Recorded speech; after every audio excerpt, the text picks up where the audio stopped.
I fit?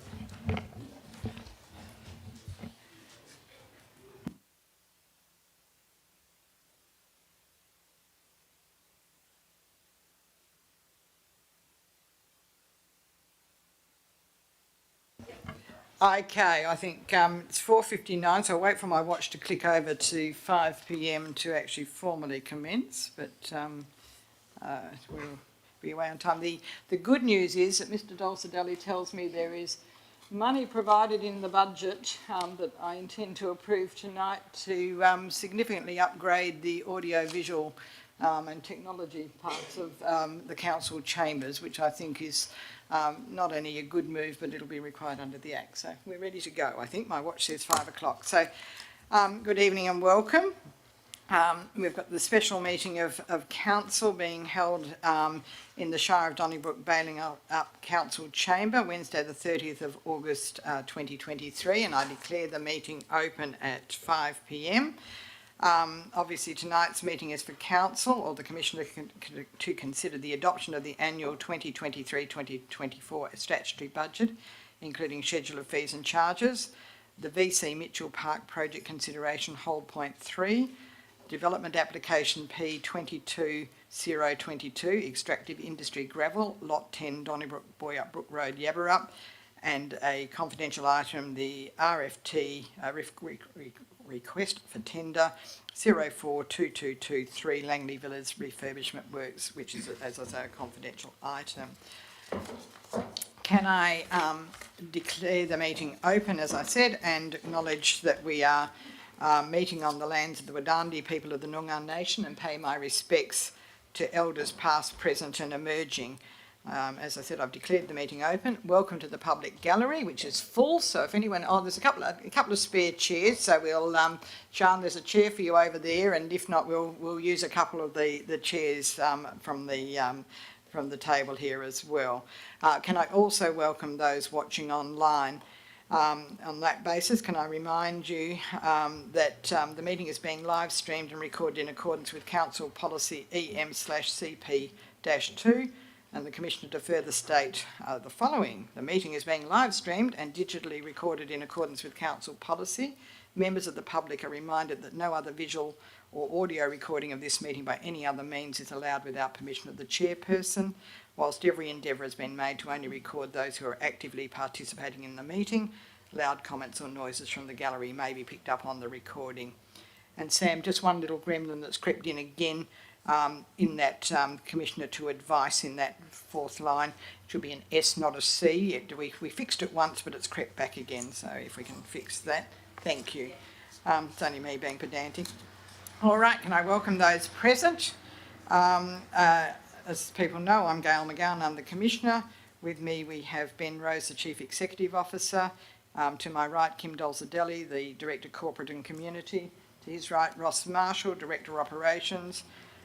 To Ben's left, Lauren Clifford, Acting Manager of Executive Services, and Samantha Farquhar, the Administration Officer, Executive Services. We have no apologies. We have no approved leave of absence. We have no applications for a leave of absence. Announcements from the presiding member. You know that I've tended to give a bit of a statement at this stage. I'm not going to do that because we do have a number of deputations tonight, and I want to give good time for that and for consideration of each item. And I'm going to say a little bit more about each item as we go through the individual items, but it would be remiss of me not to formally advise of that on Friday afternoon I received the resignation of Mr Ben Rose, who has been appointed as the incoming Chief Executive Officer of the Shire of Manjimup. I think you start there on the 27th of November, Ben. So on behalf of the council team and I think of us all, we wish you absolutely the best of luck with that appointment. We thank you for your 7 years of service to this community and some great outcomes that have been achieved over that time. We will go through the process over the coming weeks, and I'll just give a little bit more detail over that. It's still fairly fluid, but Ben has advised me that in his ideal world, he would like to have a break, and I think a deserved break between finishing here and starting in his new role. So we'll be looking at the point at which Ben actually finishes to proceed on leave.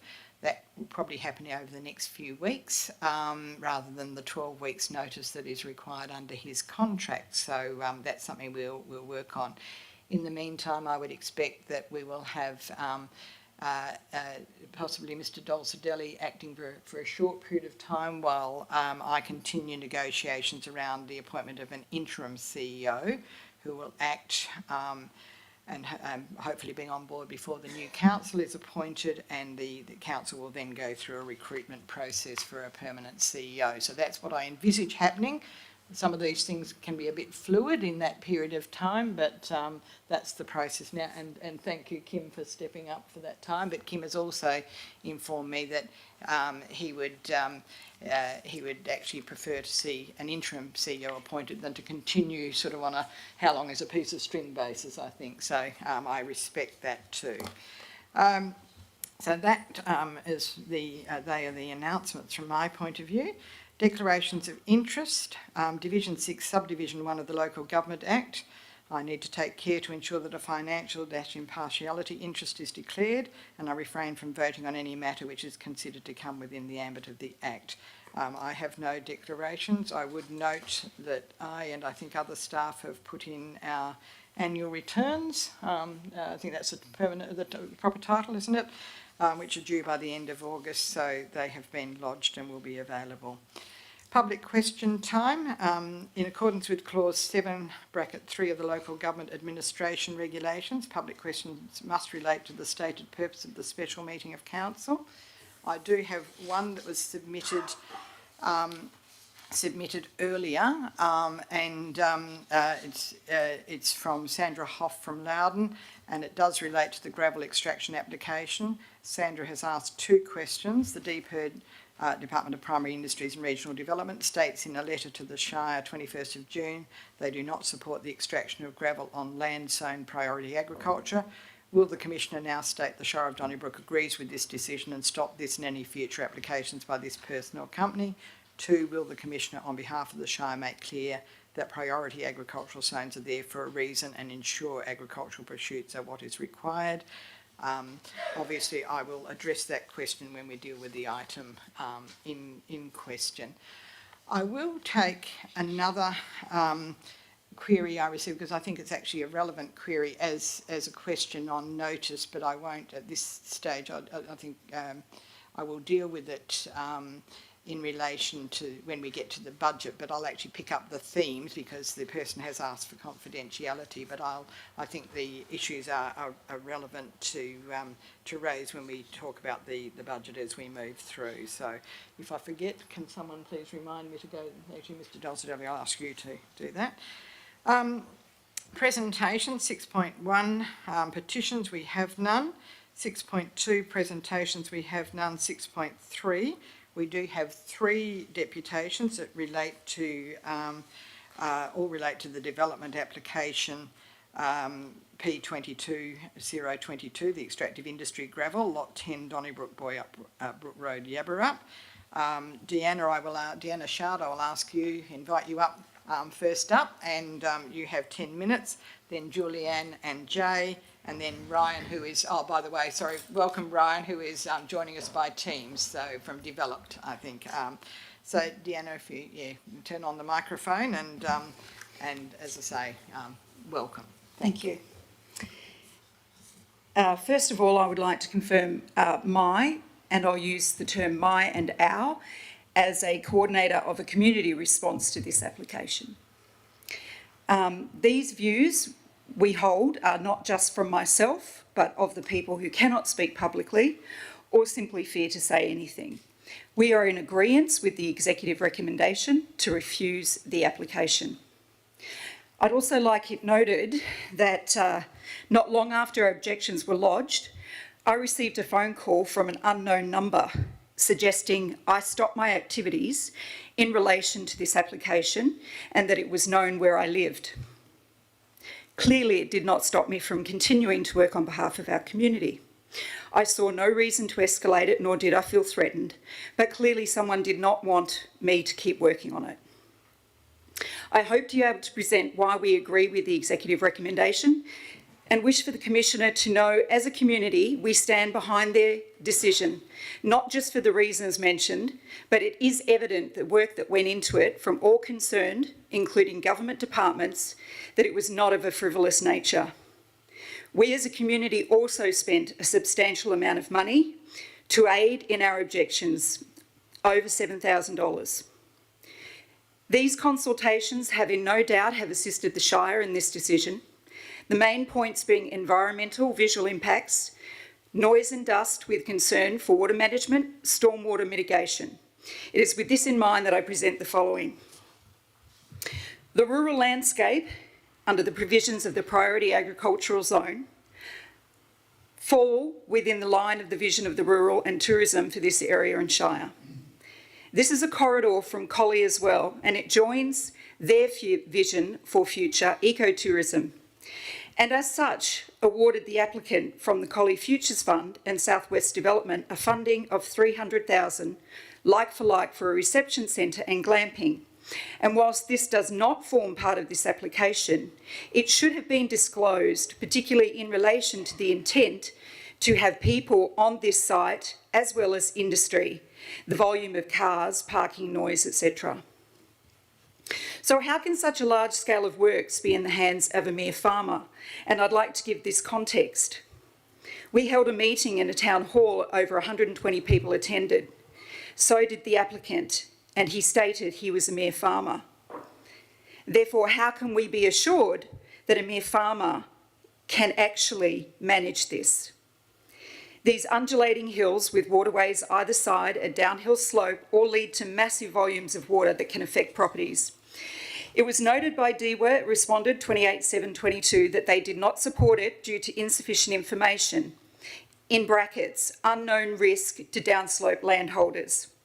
Even with stormwater mitigation, this is unknown, as disclosed on discussion 2, where it talked about previous issues with surrounding landholders and runoff, silting, etc. It would be timely to note we have had 3 storm events over the last month, resulting in over 150 mils of water, with 65 mils in a short period of time just on one day. It flooded around our home. I cannot imagine the inundation of water on a 1 in 10 hill that is being excavated to surrounding landholders. We have not been given any consideration by the applicant for any damages or losses that may occur through this application. There is nowhere that it stated how complaints can be resolved effectively or are commensurate with financial loss. Initially, we were told it would be rehabilitated and suitable for agricultural pursuits, to now find out that it's only agriculturally viable for sheep. When in the same deputation, the applicant stated he wanted to grow trees and more trees and more trees. Yet that large area will be raised and no longer suitable. The point to note is that should watering not occur or be overstocked, there will be barren soil. We have a clear indication from multiple sources that noise modelling from computer sources is indicative only, it's not reality. True noise modelling can only occur when on-site and operational for at least 7 days and placed within noise-sensitive receptors. Being that this is on top of a hill with a valley below, hills opposite, it has potential to echo, to be exceptionally loud and disruptive. I just wondered, within the application process, is anyone asked if they reside in the nearby region of where the extraction will be processed, as the applicant has permanent residence in Perth and as such will not be subject to what we are. Merely visiting from time to time does not constitute residency. This moves me to another point in the document. DEWA suggests community engagement with the applicant. We were not notified. No advertising occurred that would alert us before this application, which I am given to believe is part of the process. Please correct me if I'm wrong.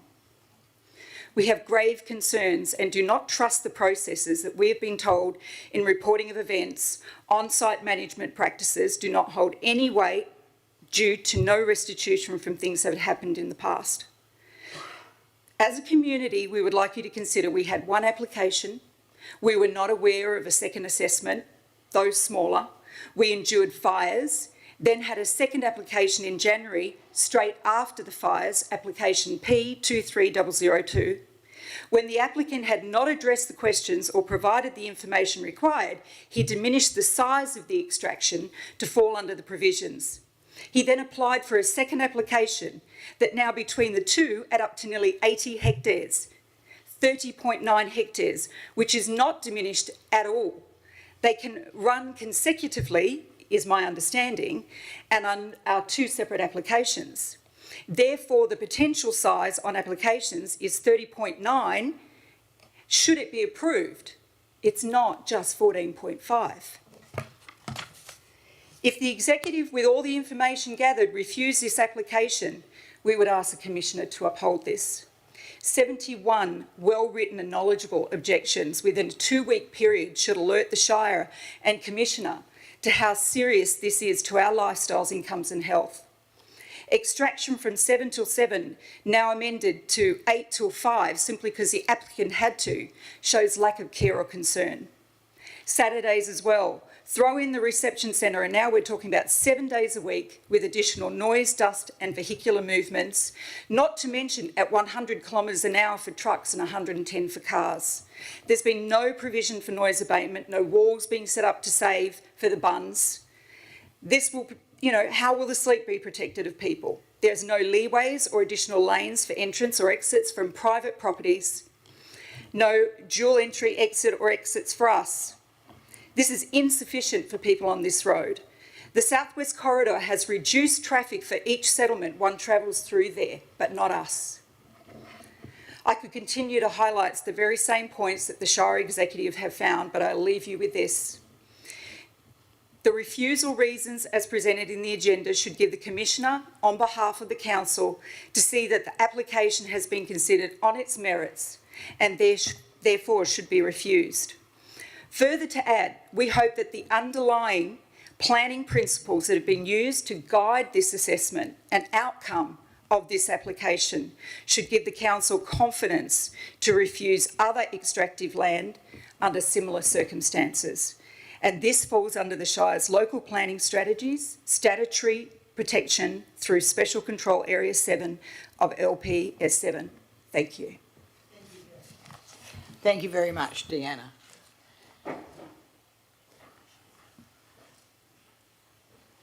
Now, I realise, of course, that I moved very quickly. It was well said too. I moved very quickly. I had asked before the meeting started if there were any further public questions, and I didn't go back and double check after that. So before we move to Julianne and Jay, can I just confirm there are no other public questions, just so I've given everyone opportunity?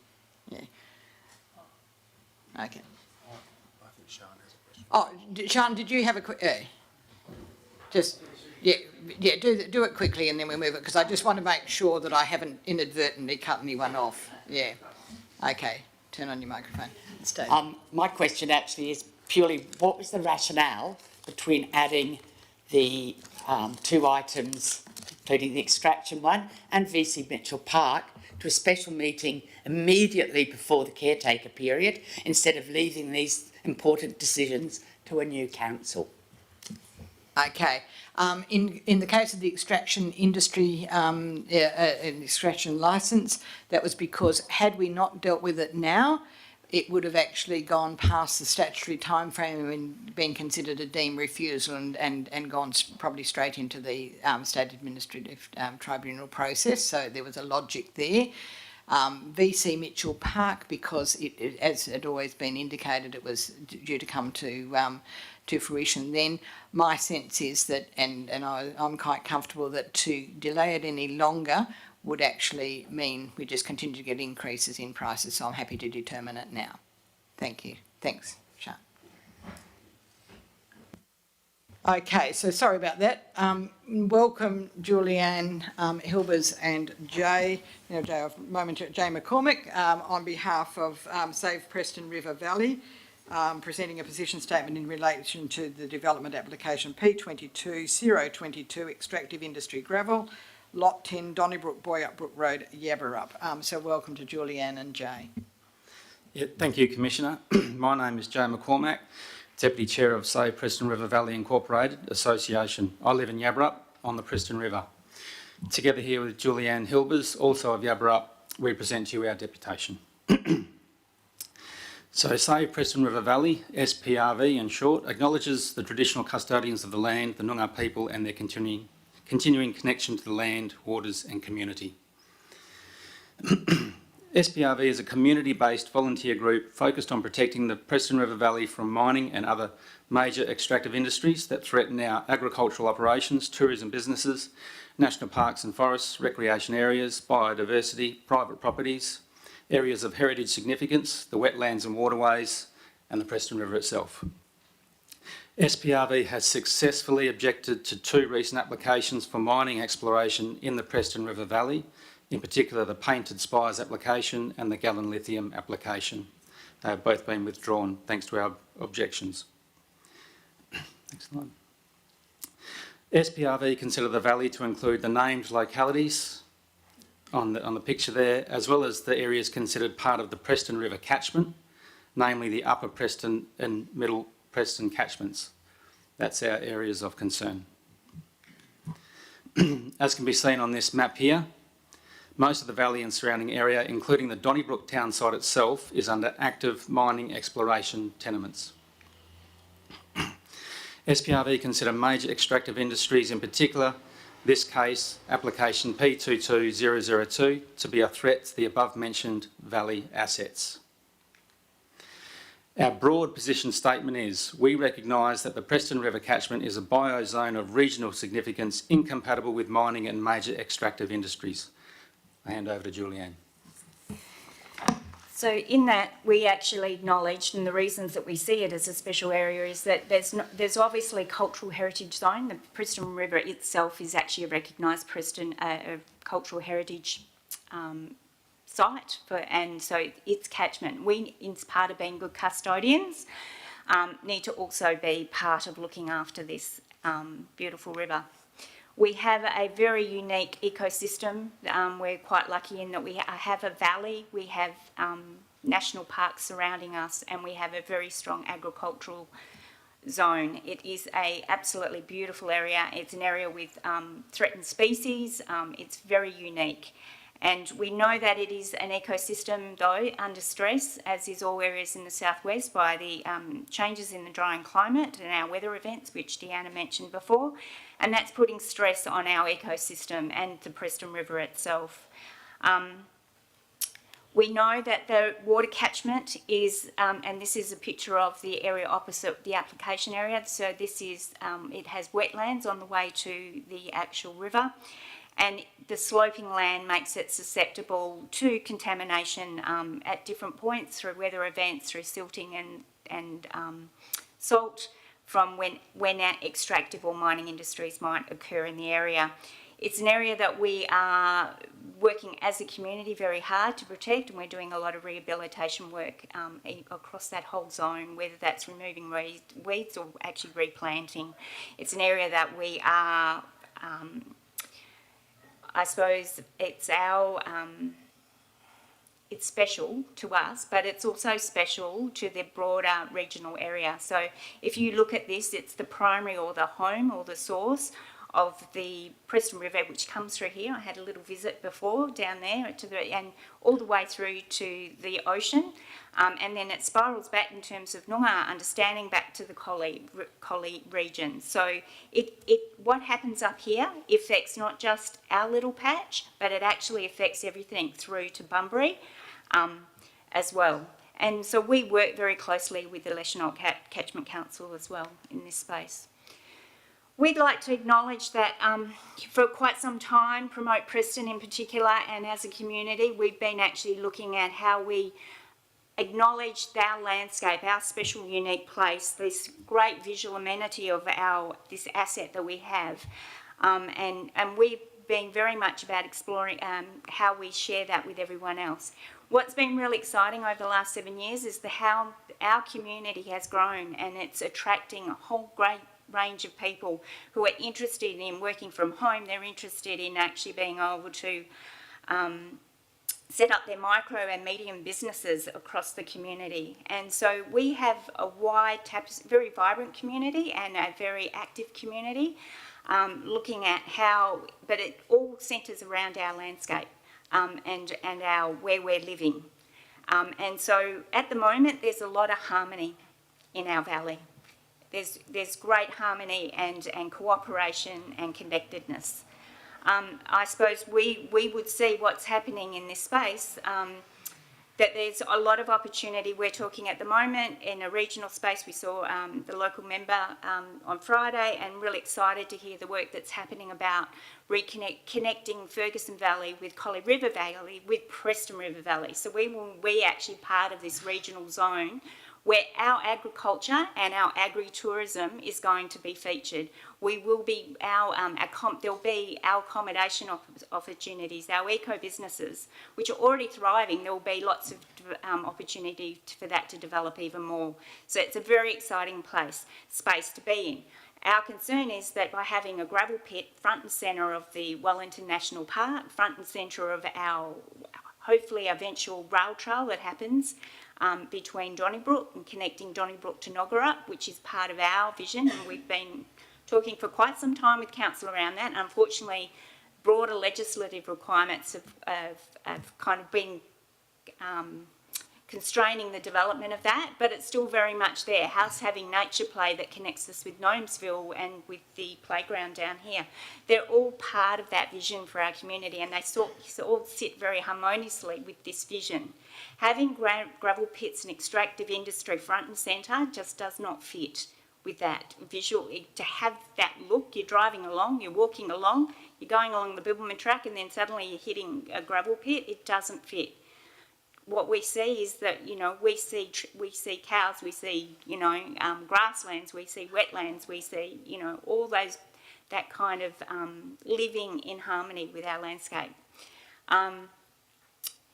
So we're working really hard at getting a website happening. We're really working hard at getting that community engagement happening. And we feel that this actual proposal threatens that, and I know that it's certainly having a health and wellbeing impact on the community. The ripple effect of this one application, plus the others that's coming, is impacting on how people feel about where they are and impacting on what their vision is for their future. What is it okay for me to have a business? Is it okay for me to do this? But if I'm sitting next to a gravel pit, I can't suddenly set up a nature play area. This is causing distress, and we know this happens when an industry comes into a space. This is well researched, and we did a survey last year, and that social disruption and that sense of powerlessness that people were feeling was really impacting the community, and it still does. And you can hear it in my voice because I'm feeling it myself, because I sit opposite. So the vision that I had for my future is now not, you know, under threat. We know that the community doesn't support this. As was mentioned, 72 submissions, 71 of them said no. We do not support this. And we know more broadly that people aren't supporting mining, and our community is very active in this space. So, you know, it's not just saying no, it's actually saying really clearly we're no, but and we're actually prepared to put effort in to make sure there's a no. I'll hand over to you, Jay. Thank you, Julianne. Just to wrap up, on behalf of the community, SPRV recognises a significant amount of work that has been done in regards to this application by the Shire of Donnybrook and other government departments. We are grateful that the executive recommendation is to refuse the application. We respectfully request the Commissioner, as our community representative, endorse the recommendation of her executive. Thank you. Thank you very much to both of you, and a very well argued position again, so thanks, as was Deanne's. We now turn to Ryan. Ryan Surja Agara. Sorry, Ryan, with my mangling of the pronunciation. You're on Teams. People can't see you, but they can hear you, I hope. Yes, so we've got the microphone there. Can I invite, and you're from Developed, and you actually prepared one of the, or a number of the material, a lot of the material in the submissions that came through. So I have read them all, so thank you very much. I'll let you commence your presentation. No worries, and thank you. Just want to make sure everyone can hear me okay? Can people hear enough there? Okay, thank you. Brilliant. A I'll little get bit, started it's, then. yeah, can you put the mic a little bit closer if you can? I don't know. No. Oh, it's the one underneath. Okay, so yes. Ryan, speak in as big a voice as you can, I'm sorry. Yes, if you appear to be shouting, it's okay. I won't take offence. Yeah. No worries, we'll do then. We'll shut the Okay, back firstly, I door. want to say, am I okay to speak? Yeah, no, go for it. Okay, Might shut the brilliant. All right, well, thank you, everyone. Firstly, I just want to say thank you to the Shire, the Shire exec, for giving me an opportunity to make my deputation online and more importantly, in support of the officer's recommendation of today's agenda 7.12, which is to seek the refusal for the proposed extractive industry at the aforementioned address.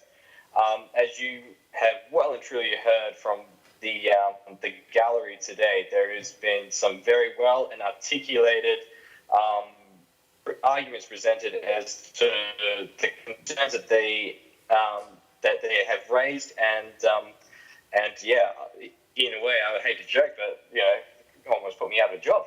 I did certainly help the submission writers give them some guidance in terms of things to consider in this application.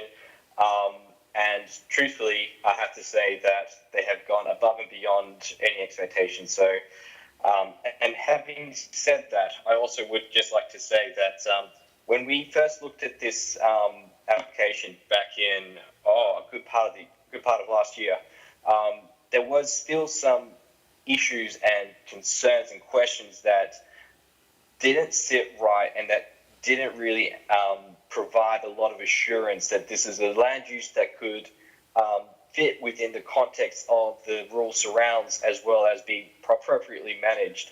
So the fact that these concerns that have been elevated in our submission have not only been resonating with the community but also shared by the state government agencies and the council staff, which I wish to take this 1 minute to say well done, is really reassuring that, you know, that these concerns have been taken really seriously, and you can just simply put these issues under a broad brush of concern for land use conflict, concerns for visual amenity, concerns for having neighbourly relations. So when we, and it's very evident that the Shire has been very fair in their assessment, especially if you look at attachment 7.120 of the agenda item, in which there's a 3-page email. I apologise if it's a 4-page email directed from the city, coming from the city, asking for further information. Whilst the community, and I may have missed the memo, were not necessarily aware of the changes that have been made as a result of that further information request, it's still evident that even though the Shire has asked multiple times on multiple occasions for that further information, that the applicant just has not been able to produce that information, which shows that there is still, they're not able to demonstrate that, so that should be quite telling within itself. In terms of what the Shire has produced in terms of its refusal reasons, I believe that they have been very well written and very well considered. I think that the Commissioner should take the opportunity to review them very quickly and just make sure that the refusal reasons that have been prepared for her consideration are shored up a little bit more, so that if and when the applicant decides to have the application reviewed by the State Administrative Tribunal, the evidence is quite clear that it's not simply from a lack of information that the application has been refused on, but more so the fact that the application is not an appropriate land use in this sector, in this area, and would have a significant impact on the residents that live within the area, as evident by today's deputations. So I'm going to conclude this deputation by just simply stating that the evaluation of the proposal by the to sum up, that the evaluation of this proposal by the Shire staff and the subsequent report to Council is comprehensive, equitable and thoroughly deliberated. And despite the repeated requests for additional information, it is evident that no amount of supplementary information or data could alleviate the apprehensions voiced by the various state government agencies and the community at large. The grounds for refusal as presented in the agenda should provide the Commissioner and the community the confidence and with ample justification to conclude that the application has been thoroughly considered on its merits and therefore should be refused. Furthermore, the fundamental planning principles underlying this planning refusal should be also a carry-through for any future extractive industry applications within the area. And more so, I'd be bold to say that the encumbering council, when they come into post the October election meeting, should consider having making this area a landscape protection zone that looks at how and ensures that any land use activities that occur or businesses or designs that, developments that occur within this region are sympathetic to the agricultural values that are very prevalent within the strategic planning framework and the statutory planning framework. So just giving that additional layer and context. Other than that, I wish to again thank you all for your time. Thank you very much, Ryan, and again, a well-presented deputation. So I understand you may be staying online anyway, but you're welcome to come in and out on Teams or watch on online anyway. So I shall leave that to your judgment, but thank you again for joining us by Teams. Just one moment, I just want to clarify one thing before we move on. Okay. All right. Just in order of the items, I was at one stage thinking about bringing forward the extractive industries, but I think we will deal with items in the order in which they're presented in the the agenda that you have. We now move to item 7.1, so we'll come back to the item on extractive industries when we get to it in the agenda. With the VC Mitchell Park project, Whole Point 3 completion, I have a recommendation here that the Council, the Commissioner, approves the completion of contractual Whole Point 3 for the VC Mitchell Park project, directs the Chief Executive Officer to reapply to the WA Treasury Corporation for a loan of up to 2.9 million for the VC Mitchell Park project, and 2.2, subject to loan approval above, instruct the contractor to proceed with the construction phase of the VC Mitchell Park project for the construction phase sum of $8,231,951 excluding GST. 3, acknowledges and thanks Talison Lithium Pty Limited for its generous VC Mitchell Park project contribution to the Shire of Donnybrook bailing up for $3 million. 4, directs the Chief Executive Officer to continue seeking supplementary project funding from the state government, which can be used to reduce the Shire's loan-funded contribution to the project. 5, endorses the Donnybrook Football Club DFC contribution to the VC Mitchell Park project as follows. 5.1.1, 160,000 from the DFC by way of a self-supporting loan through the Shire of Donnybrook bailing up, including loan guarantors. 5.1.2, 65,000 from the DFC via funding from the WA Football Commission. 5.2, a commitment from the DFC to provide in-kind support for minor works including, but not limited to, project site landscaping. I will deal with a couple of other things at the time because I want to give a little bit more context there. In terms of one of the questions that has probably troubled me and has been raised a couple of times by people fairly recently is how can a project of this scale proceed absent a business case? Obviously, the project was envisaged at a different point in time and approved by a council at that point in time. Would I have preferred there to be a business case? Absolutely yes.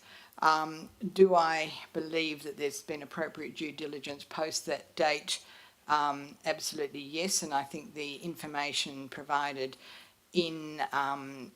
on the council website that I think the first tranche of that, which was comprehensive, was released on the 7th of March, if that was the date of the annual electors meeting, and subsequent information does cover off on all of those aspects.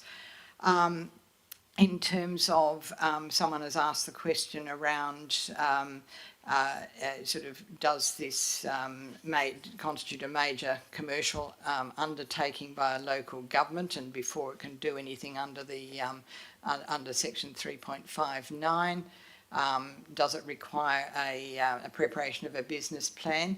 This project is not deemed as a commercial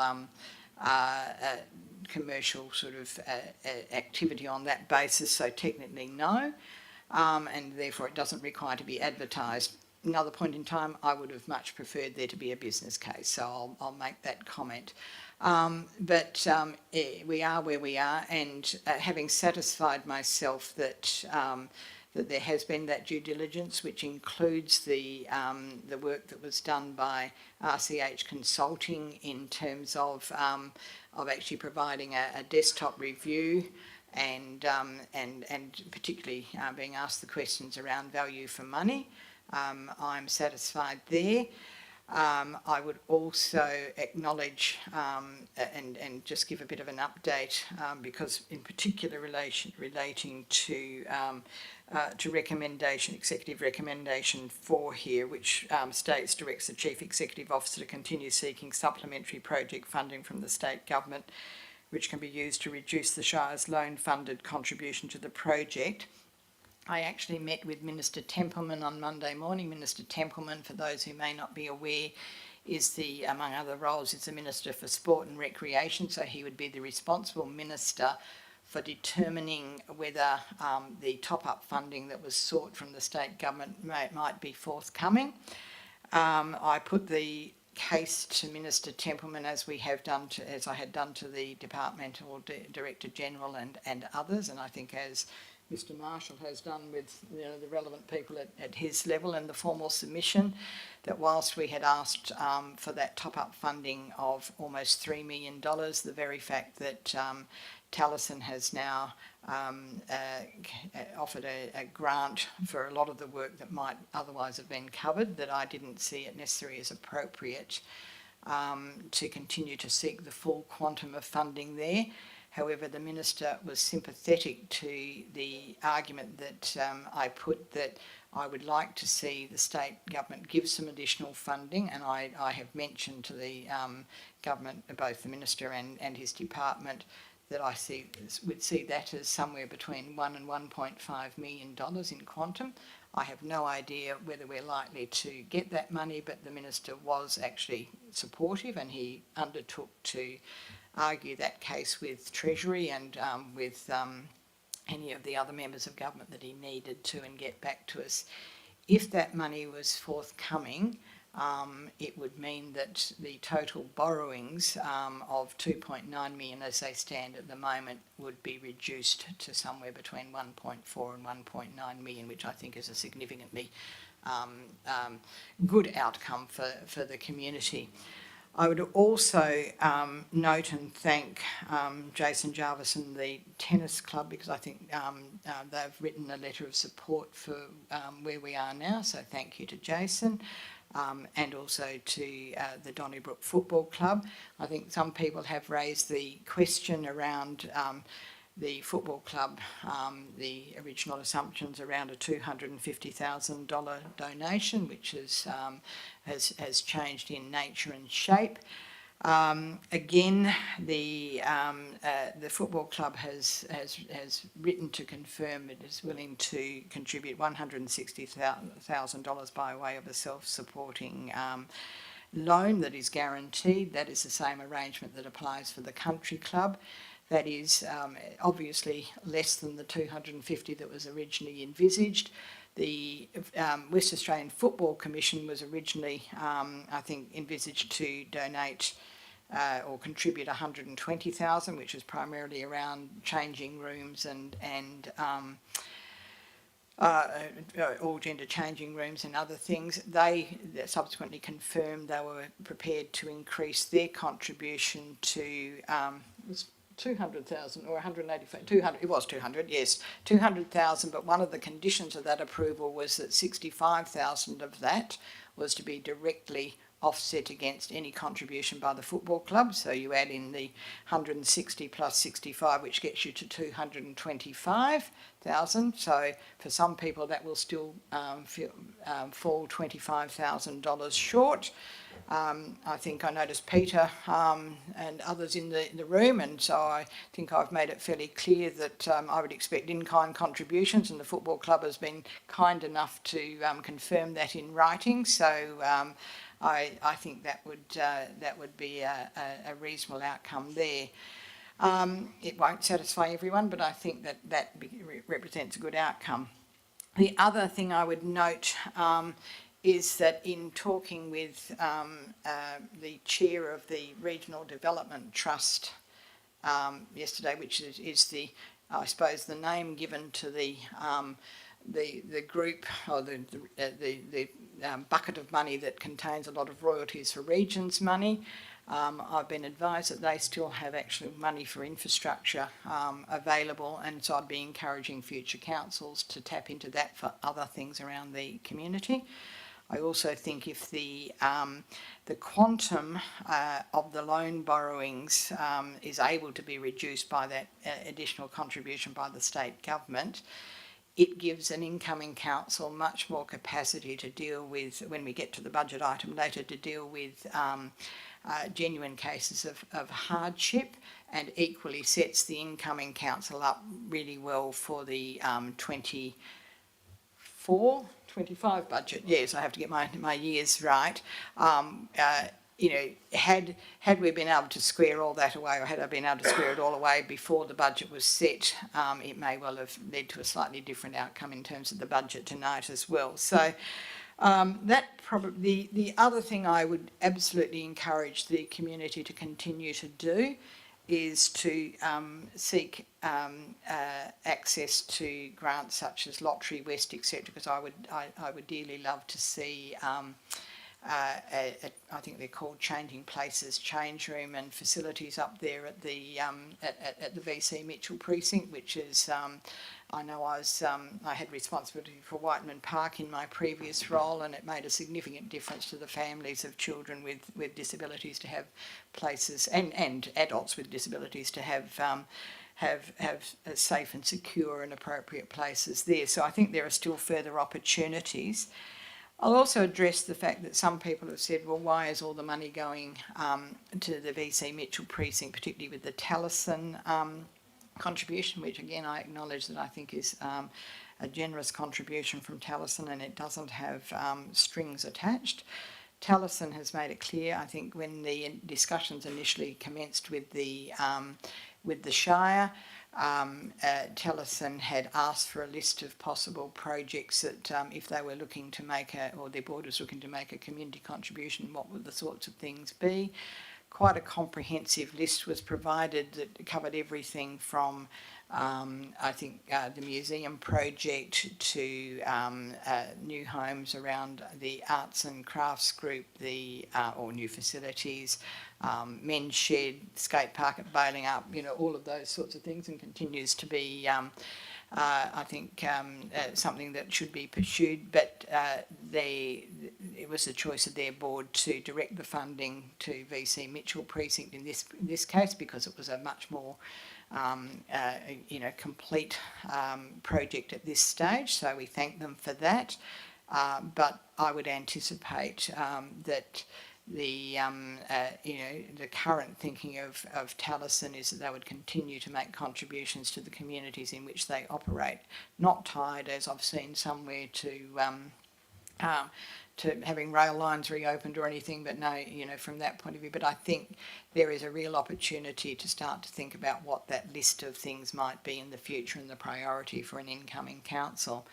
In the meantime, with regard to their $3 million contribution, Mr Marshall is continuing to work with the project consultational user group and in terms of prioritisation there, but there's a list of things that that includes things like lighting, fencing, signage, access, and my playground that I keep on telling him that I personally would like to see there, but it won't be my decision on that. So that I thought was important context to provide on the basis. There are a couple of other residual issues which I think are fair issues as well.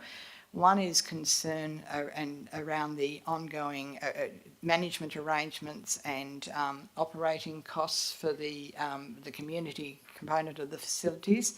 Whilst we do have the Anna Dixon report and the proposed, I suppose, blended or mixed model, I think that's something that will need to be explored as we go along in terms of what the actual management of the complex will look like and you know, how those costs bear out.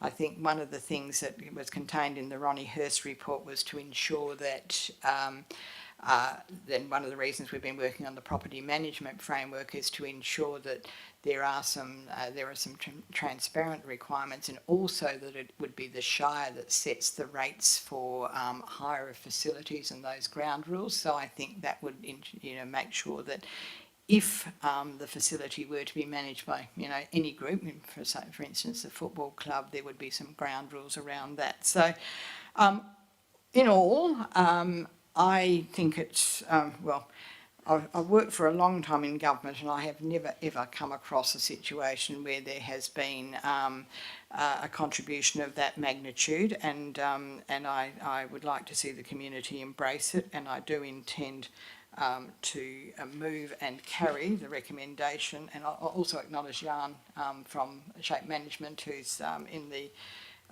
gallery tonight as well, for the guidance that has been provided there. So basically what this means, that we will now enter into a contract with Perkins Construction Perkins Builders for the construction phase, and we would be looking at construction or demolition starting probably in October, and the project proceeding. I will move to one bit because it is important again. Part of that, obviously, also the wording of the executive recommendation too about reapplying to the WA Treasury Corporation for the loan. It's very deliberately worded as the loan of up to $2 million for the VC Mitchell Park project, and subject to that being approved, instructing the contractor to proceed with the construction phase. So that would have to be squared away first. And the reason that the words up to are included is because we would expect a response from the state government. So any government contribution would be directly offset against that request for the renewed loan application to Treasury. Before I finalise that, can I invite have I forgotten anything, Mr Rose or Mr Dolzadelli or Mr... Yeah, okay. And I would, in finalising that, absolutely acknowledge the work of the project user group representatives from the various sporting clubs, and Mr Marshall for the work you and others have put into what I would call bringing relationships back on track. It's commendable, and I think it should be the spirit that is embraced in the future. So on that basis, I intend to move and carry the motion, and I don't think I've ever approved anything of that magnitude either. So congratulations to all involved, and I move and carry that. Thank you. That's good. No, yes. Thank you. Okay, 7.1.2, the development application for the extractive industry gravel lot 10 Donnybrook Boyup Brook Road, Yaburra. Okay. Now, can I at the outset acknowledge the very good deputations from each of those parties that made deputations tonight? Also, can I acknowledge those 71 or 72 people that put in submissions, 71 in objecting to the proposal. This one has probably been one that has consumed a lot of my time. I can assure everyone that I've read each and every one of those 71 or 72 submissions, and I would also thank the staff and the group for the groups that presented, particularly the Save Preston River Valley and Deanne and Ryan, for the work that has gone into this. I just want to turn a little bit to some of the comments and just talk around some of the issues that we have got. Firstly, Deanne, addressing the fact that you mentioned you received a phone call, that is totally unacceptable behaviour, and can I encourage anyone that receives those sorts of phone calls to go to the police with them? It is not appropriate. It is not something that should be encouraged in any way, shape or form. It is illegal behaviour and should be called out and reported to the police. I think particularly acknowledge that the comments around absolutely acknowledging that it wasn't frivolous, the work that went in, and you can see the passion and the energy there. I think the issues are real. One of the challenges I have is that I can't take into account the proposed reception centre and the glamping operations, or even at this point in time the potential for the second extractive industries. The concern around the community engagement and the notice, I think that particularly I was very conscious of the application for the second proposed project, because that did come hot on the heels, or no pun intended, of the fires, and that was unfortunately a matter of statutory timing as well there as in that sense. I would absolutely concur that those submissions were well written and very knowledgeable. And equally to Jay and Julianne, I think I've said to you privately, and I'll say it publicly, that I don't think I've ever seen a more professionally organised group that deals so well with the issues and so thoroughly with those issues. So I just want to acknowledge the manner in which you're proceeding. I also support the position statement as best I can, and certainly in terms of I do think there is something very special about that whole valley and the Preston River Valley, both and going across to Ferguson Valley and the Collie River Valley. I don't, not that I'm able to have a say, but I do support that view that mining in that area is something that you should be very, very conscious of, or very seek to avoid if you can. I do have a dilemma, and Ryan, I also mentioned about the compatibility of the health impacts, etc. there. Ryan, you also mentioned in your very good deputation around making this area a landscape protection zone. One of the issues that I am grappling with is that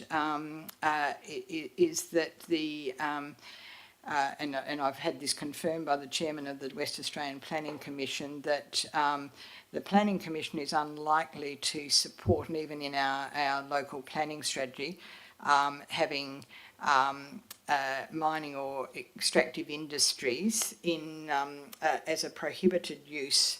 As a general prohibited use in a local planning strategy. So that's one issue that we haven't had formal advice back from the WAPC, but I did follow up on that one. Where this is leading, and probably the most difficult thing I will have done, is that I have asked the staff who have, as I would concur, have done a fantastic job of assessing the application and taking in all the points. I have asked them to prepare a separate set of conditions should the proposal be approved, and I'll explain some of those reasons why as I go through, and I will take a little bit of time because I also respect the time people have put into this. I think people referred a lot to the departmental views, and I think in general I would agree there. I'm just actually having going back through some of the papers. If I go specifically to the various planning instruments and the policy compliance, the local planning policy 9.7 is not applicable to this proposal because it's for commercial extraction operation. There is a state planning policy 2.4, which is planning for basic raw materials, and this is where I have to draw the distinction between mining and extractive industries and basic raw materials in particular, because one of the challenges we have is that access to things like gravel is a requirement for roads, etc. So planning policy 2.4 goes into as a requirement clause 6.3, subdivision development applications are to demonstrate a whole lot of things. The EPA guidance statement, this is the officer's comment in relation to this. The notes a 1,000 metre buffer should be implemented for proposals of this nature. Where a 1,000 metre buffer cannot be achieved, management measures should be implemented, i.e. noise management, dust management, etc., that demonstrate compliance with the relevant regulations and or that can be implemented through reasonable conditions of approval. There are 10 potentially noise sensitive structures within the 1,000 metre buffer of the extraction area, with the closest being 510 metres away. And the officers have quite rightly said that should be that could be a reason for refusal. The issue that I have to draw attention there is whether they can be implemented through reasonable conditions of approval. The next part there is the applicant has proposed to extract material to a maximum of 1 metre depth. So this is the vertical separation distances to groundwater and other management measures to protect water resources where an extractive industry is proposed. DeWer has advised that as the extraction is within an upland area, the interception of groundwater is unlikely at upper portions of the landscape. However, DeWer have advised there is a medium risk of interception at lower parts of the landscape. DeWer have advised that they are satisfied that the placing of conditions restricting extraction to a maximum of 1 metre depth and prohibiting dewatering works would satisfy any potential concern to the interception of groundwater. If the application is approved, relevant conditions should be placed consistently with DeWer's advice. And understand there isn't going to be any extraction beyond 1 metre. Then, in terms of the assessment of proposals, the avoidance and mitigation of conflicts and detrimental effects on existing and future sensitive land uses and agricultural land in the surrounding areas, that is noise, dust, vibration, blasting and vehicular traffic. Proponent has provided a noise and dust management plan which have been reviewed by DeWer, refer to the assessment to DeWer's comments. In relation to traffic, Donnybrook Boyup Brook Road is a primary distributor road under the jurisdiction of Main Roads. The proposal's impact on traffic flow and have been assessed by Main Roads, who have advised that they have no concerns with the proposal subject to the upgrade condition, which is about some bitumenising there. I do believe that there are very legitimate issues around noise in particular and some of the traffic, but more so visual amenity. Then in terms of having an effective consultation process with appropriate stakeholder engagement, including advertising as required, consultation has been undertaken in accordance with the Planning and Development Local Planning Scheme regulations. Additional consultation by the proponent at various stages of the proposal, as recommended by DeWer and the Shire, could be conditioned in the case of an approval. I'm sorry, but I think it is important that I go through these. The quantity and quality of resource and scale and duration of extraction. The proponent has indicated that there is a relatively high quantity of gravel resource on the lot. The duration of extraction has been reduced and is relatively standard for a proposal of this nature. Notwithstanding, the proponent has reduced the overall size of the proposal, the stages of extraction, notwithstanding the proponent has reduced the overall size of the proposal, the stages of the extraction have only slightly been reduced to around 4.5 hectares. This is still considered particularly high or large in the context of the surrounding area and the associated impacts. F. Management and finished ground levels for BRM extraction and site rehabilitation. A contour map of final landform has not been provided, which would assist in this assessment. However, it's not typically required at this stage. De Weer and the Shire have acknowledged that this element would be typically conditioned in the case of approval, with appropriate financial bonds in place to ensure the site is suitably rehabilitated. Then G, the site's potential for sequential land use and the ability to rehabilitate. The applicant has proposed a staged approach to extraction operations in 3 approximately 4.5 hectare areas. However, the plan of rehabilitation within attachment 7.1.2 bracket 3 indicates that the rehabilitation for the first stage would not be completed until the extraction for the last stage is concluded. The proponent has indicated the site would be rehabilitated to pasture. However, DPIRD, and this goes to the heart of the question asked on notice by Sandra Hoff. However, DPIRD have indicated the extraction of the gravel will have a negative impact on the capability of the land for viticulture and perennial horticulture, as it will remove the free draining part of the soil. This may have long-term impacts on the viability and productivity of the land. H, the ability to stage the extraction operations to avoid conflicts with any adjacent sensitive land uses. The staff have concluded, the executive officer recommendation is that the proponent has not sufficiently demonstrated the proposed staging will reduce the potential impacts to adjacent sensitive land uses. The availability and suitability of road access. The proposal includes the use of local road. The local road reserve is not maintained by the Shire and has informally been managed by the proponent. And I noticed that today it's, but it is actually, a local road reserve, not a private road. MWRA have noted that the existing intersection between this local road reserve would be inadequate for the proposal. They've requested the intersection of the first 30 metres of the road reserve be upgraded to a bitumen sealed standard. The Shire's Works Department have further requested that this upgrade be extended to 100 metres from the intersection. The above upgrade requirements would need to be conditioned in case of an approval to ensure they are completed prior to the commencement of operations. It is noted the applicant has acknowledged and agreed to this requirement. K, the effect of the proposed extractive industry on any native flora and fauna and general landscape values. Native flora or fauna is not specifically identified within the extraction area as it's currently vegetated with introduced vineyard species, and there's been a buffer included to protect identified vegetation to the southwest and north of the extraction area. But as outlined in clause 4.7 below, the proponent has not sufficiently demonstrated that the proposal will not be detrimental to the surrounding landscape values, particularly as it relates to the scale and size of the extraction areas and associated bunds, topsoil and overburden stockpile. Then how the water resources will be protected during BRM extraction, including separation distance. And I've already referred previously to De Weer's advice around, have advised that in the case of an approval, this can be suitably managed through a condition restricting extraction to a maximum of 1 metre depth and prohibiting dewatering works.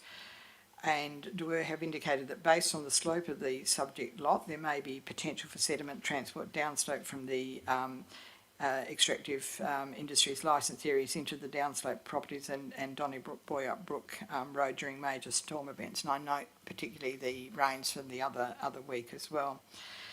The Shire Works and Services Department have reviewed the proposed provided stormwater management measures in the context of De Weer's comments. They are satisfied that stormwater will be appropriately managed from the proposal to ensure that the surrounding infrastructure, waterways, etc. are not negatively impacted, noting that the measures would need to be conditioned within any approval. Sites of cultural and historic significance. It's wholly outside any formally registered sites, but it wouldn't detract from the need of the proponent to ensure that they get any approvals. But it would the advice would be provided in the case of an approval. Location and stability of excavation stockpiles and overburden dumps. They've been illustrated on the site plan, and there's some assessment further on. The proposed operating hours under 4.3, it was proposed that they be from 7am to 7pm Monday to Friday and 7am to 4pm on Saturday.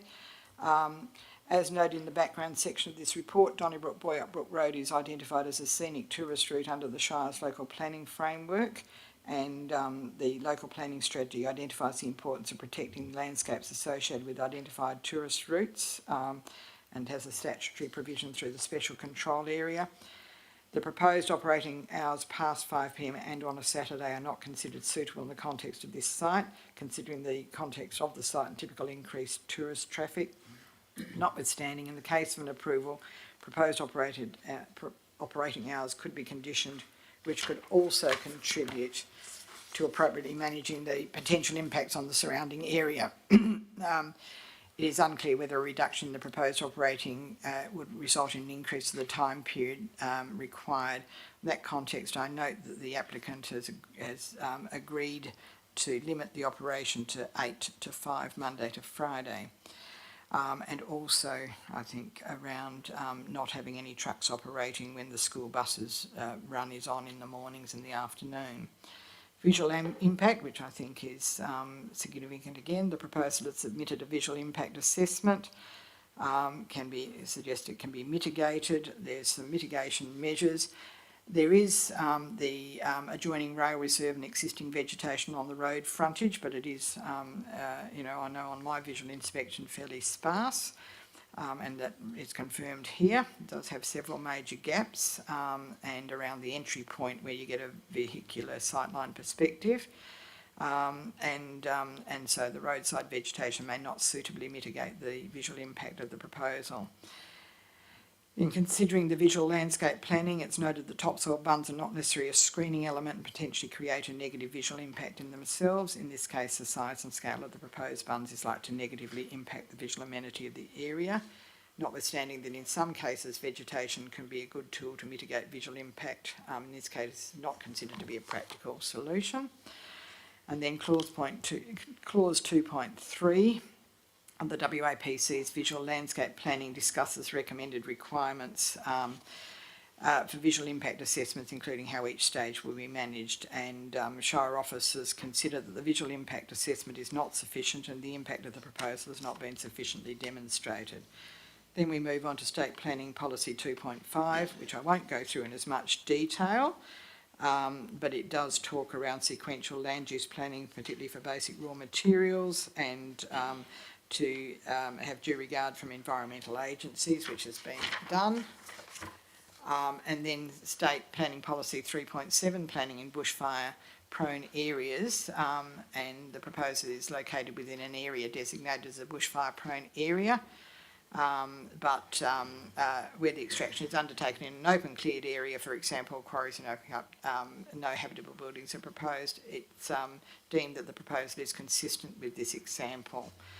Then we go through all the statutory compliance around the zones and uses of the land, and the zoning in this instance is an A zoning, which means that it needs to have the advertising, etc. And then the general development requirements around the appearance of buildings, which again isn't as much an issue. The use of setback areas is some further information, car parking and vehicle access, and vehicle entrances and crossovers. Bushfire hazard we've talked before. And then the issue around the priority agricultural zone. The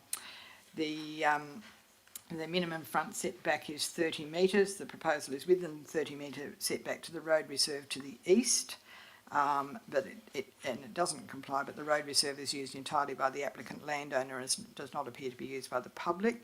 As such, the reduced setback would not visually impact.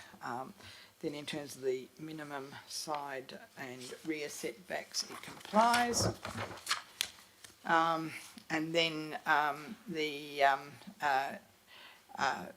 proposed setback, it's for non-agricultural use, but the intent of this clause is to minimise associated land use conflict for continued operation of existing agricultural operations. So in this circumstance, the introduction of the extractive industry does not limit the ability for the intensive agricultural and adjacent lots to operate, and as such the setback reduction is considered acceptable, subject to the appropriate conditions in the case of an approval. Then clause point 45487, again, the proponent could be requested under this provision to increase the setback of the proposed from adjacent lot boundaries. However, given the lot's topography, which slopes upwards and quite steeply upwards from the road and western boundary, an increased setback is unlikely to reduce the impact of the proposal on the landscape qualities of the area. Then we go on to the water supply and the dam. DWER have reviewed the proposed water use and have noted that a change in licence would be required to achieve it, and if approved, a condition would be required to ensure suitable water availability for the proposal, and an advice note would need to be included consistent with DWER's advice. Again, the main roads have been advised. And we go on to the the visual amenity and impact on the landscape has been thoroughly assessed, and officers consider the proposal may adversely impact the rural landscape as presented. While the proposal is unlikely to impact the ability of the continued agricultural use of the surrounding area as outlined by DPIRD, the proposal may impact the long-term agricultural viability of the site itself. The proponent has not sufficiently demonstrated that noise can be reasonably or practicably managed on the site, which would result in an impact of the surrounding area, particularly the noise-sensitive properties within the 1,000-metre buffer. Where development or potential impacts from development proposals cannot be addressed or appropriately managed through conditions, this results in an undesirable planning outcome. Then we talk about the special control area, the local planning scheme regulations, which has been developed or been looked at, the environmental impacts which we covered, and I think virtually everything else in those areas has been I've talked about in a general sense previously. We go to the agency comments on page 42. Planning lands and heritage, assessing the impact against the guidelines. The DPIRD objection on page 43. In light of this initial feedback, it was recommended to the applicant the provision of an agronomist report or similar could assist in demonstrating the quality of the existing soil. The applicant declined to provide such a report. In the absence of a site-specific agronomist report, the only indication of the current topsoil quality is that noted by DPIRD through their soil mapping software and the existing use of the lot for vineyards. The proposal does have the potential to impact the quality of this soil from the removal of the free draining part of the soil. DMERS had no objection, DBCA no objection. DWER have reviewed the provided stormwater management measurements in the context of DWER's comments. They are satisfied the stormwater, this is the works and services will be managed. We've gone through that before, the DBCA and Shire's environmental officer are satisfied with dieback measures proposed. If approved, compliance would need to be conditioned with this plan. In the case of an approval, the Shire agrees that staging would need to occur sequentially. One lot is wholly completed before the next stage starts. In the case of approval, compliance with a suitable rehabilitation plan would be conditioned with post-contour maps, etc. DWER is satisfied with the dust management measures, including ongoing engagement with adjacent residents by the proponent in the case of an approval. Regarding operations in winter, the proponent's dust management plan specifically notes the dust generating activities would be undertaken in the winter. Noise, which is the other significant. The applicant has engaged Herring Straw Acoustics to undertake a noise impact assessment. It is noted that whilst DWER have indicated the proposal should achieve full compliance with the noise regulations, this is reliant upon a significant amount of topsoil bunds being properly designed, located and constructed. It is also noted that some of the predicted noise generated is within 1 decibel of the acceptable limit, so right on the outer layer. Based on the slope of the land, heights of the bunds and overburden extraction, this may affect the ability of the development to achieve compliance with the assigned levels. As indicated by DWER, the proposed bunds may not be very effective in reducing noise transmissions from the operation to the sensitive receivers due to the topographic situation between the operation and the receivers, while the dozers work only in the area immediately behind the bunds, so it goes on. The Shire also has concern with the amount of topsoil available on site to construct these. The applicant advises that they do have sufficient soil. As indicated by De Weer, the extraction and stockpiling of topsoil is considered construction not required to comply with the assigned levels, but the extraction of overburden is not. The nature, in light of the above review of De Weer's advice, the nature of the proposal and the information provided, the Shire considers the proposed development will not realistically or practically be able to achieve compliance with noise regulations, will have unaccepted impacts, particularly for the noise-sensitive places within the 1,000-metre buffer. And PTA, Public Transport Authority, advice was that they noted it, and relevant conditions or advice notes would need to be included. Main roads, again, same thing again. And then we go on. So the issue that I have, and why I've asked for conditions of approval, is based on all of that feedback from the agencies, there are two outstanding things that can't really be managed to the satisfaction at this stage. One is noise, one is visual amenity. The others are basically saying that with appropriate conditioning they can be managed. If I refuse this, the likelihood is it goes directly to the State Administrative Tribunal and becomes a very legalistic process. I totally acknowledge the issue everyone's facing, but I equally am of the view that there is a better outcome for it to be approved with the operations that are restricted, as I've gone through there, in terms of the reduced scope and some further very stringent conditioning, than to leave it to going to SAT, which then becomes, is it legally able to be done or is it not? In which case I think the outcome could potentially be worse. I would note the applicant is able to appeal these conditions as well. As the applicant is able to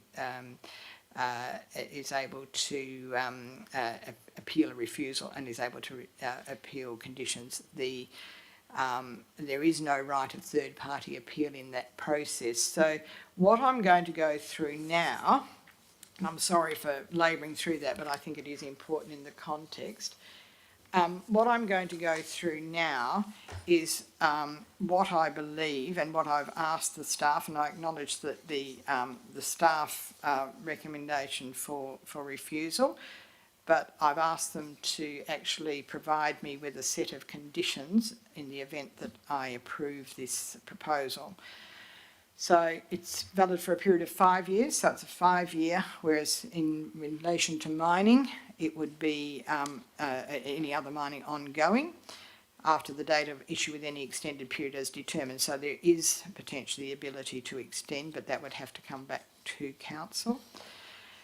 Prior to then revised plans, prior to the submission of an extractive industry licence application, revised documentation and or additional information is to be submitted to and approved by the Shire of Donnybrook Balingup, including a revised staging plan demonstrating a reduction in the area of each extraction stage to a maximum of 2 hectares. So instead of those 5 or thereabouts hectare lots, maximum of 2 hectares, and the specific location of bunds for each stage as may be required for noise management and or visual impact mitigation.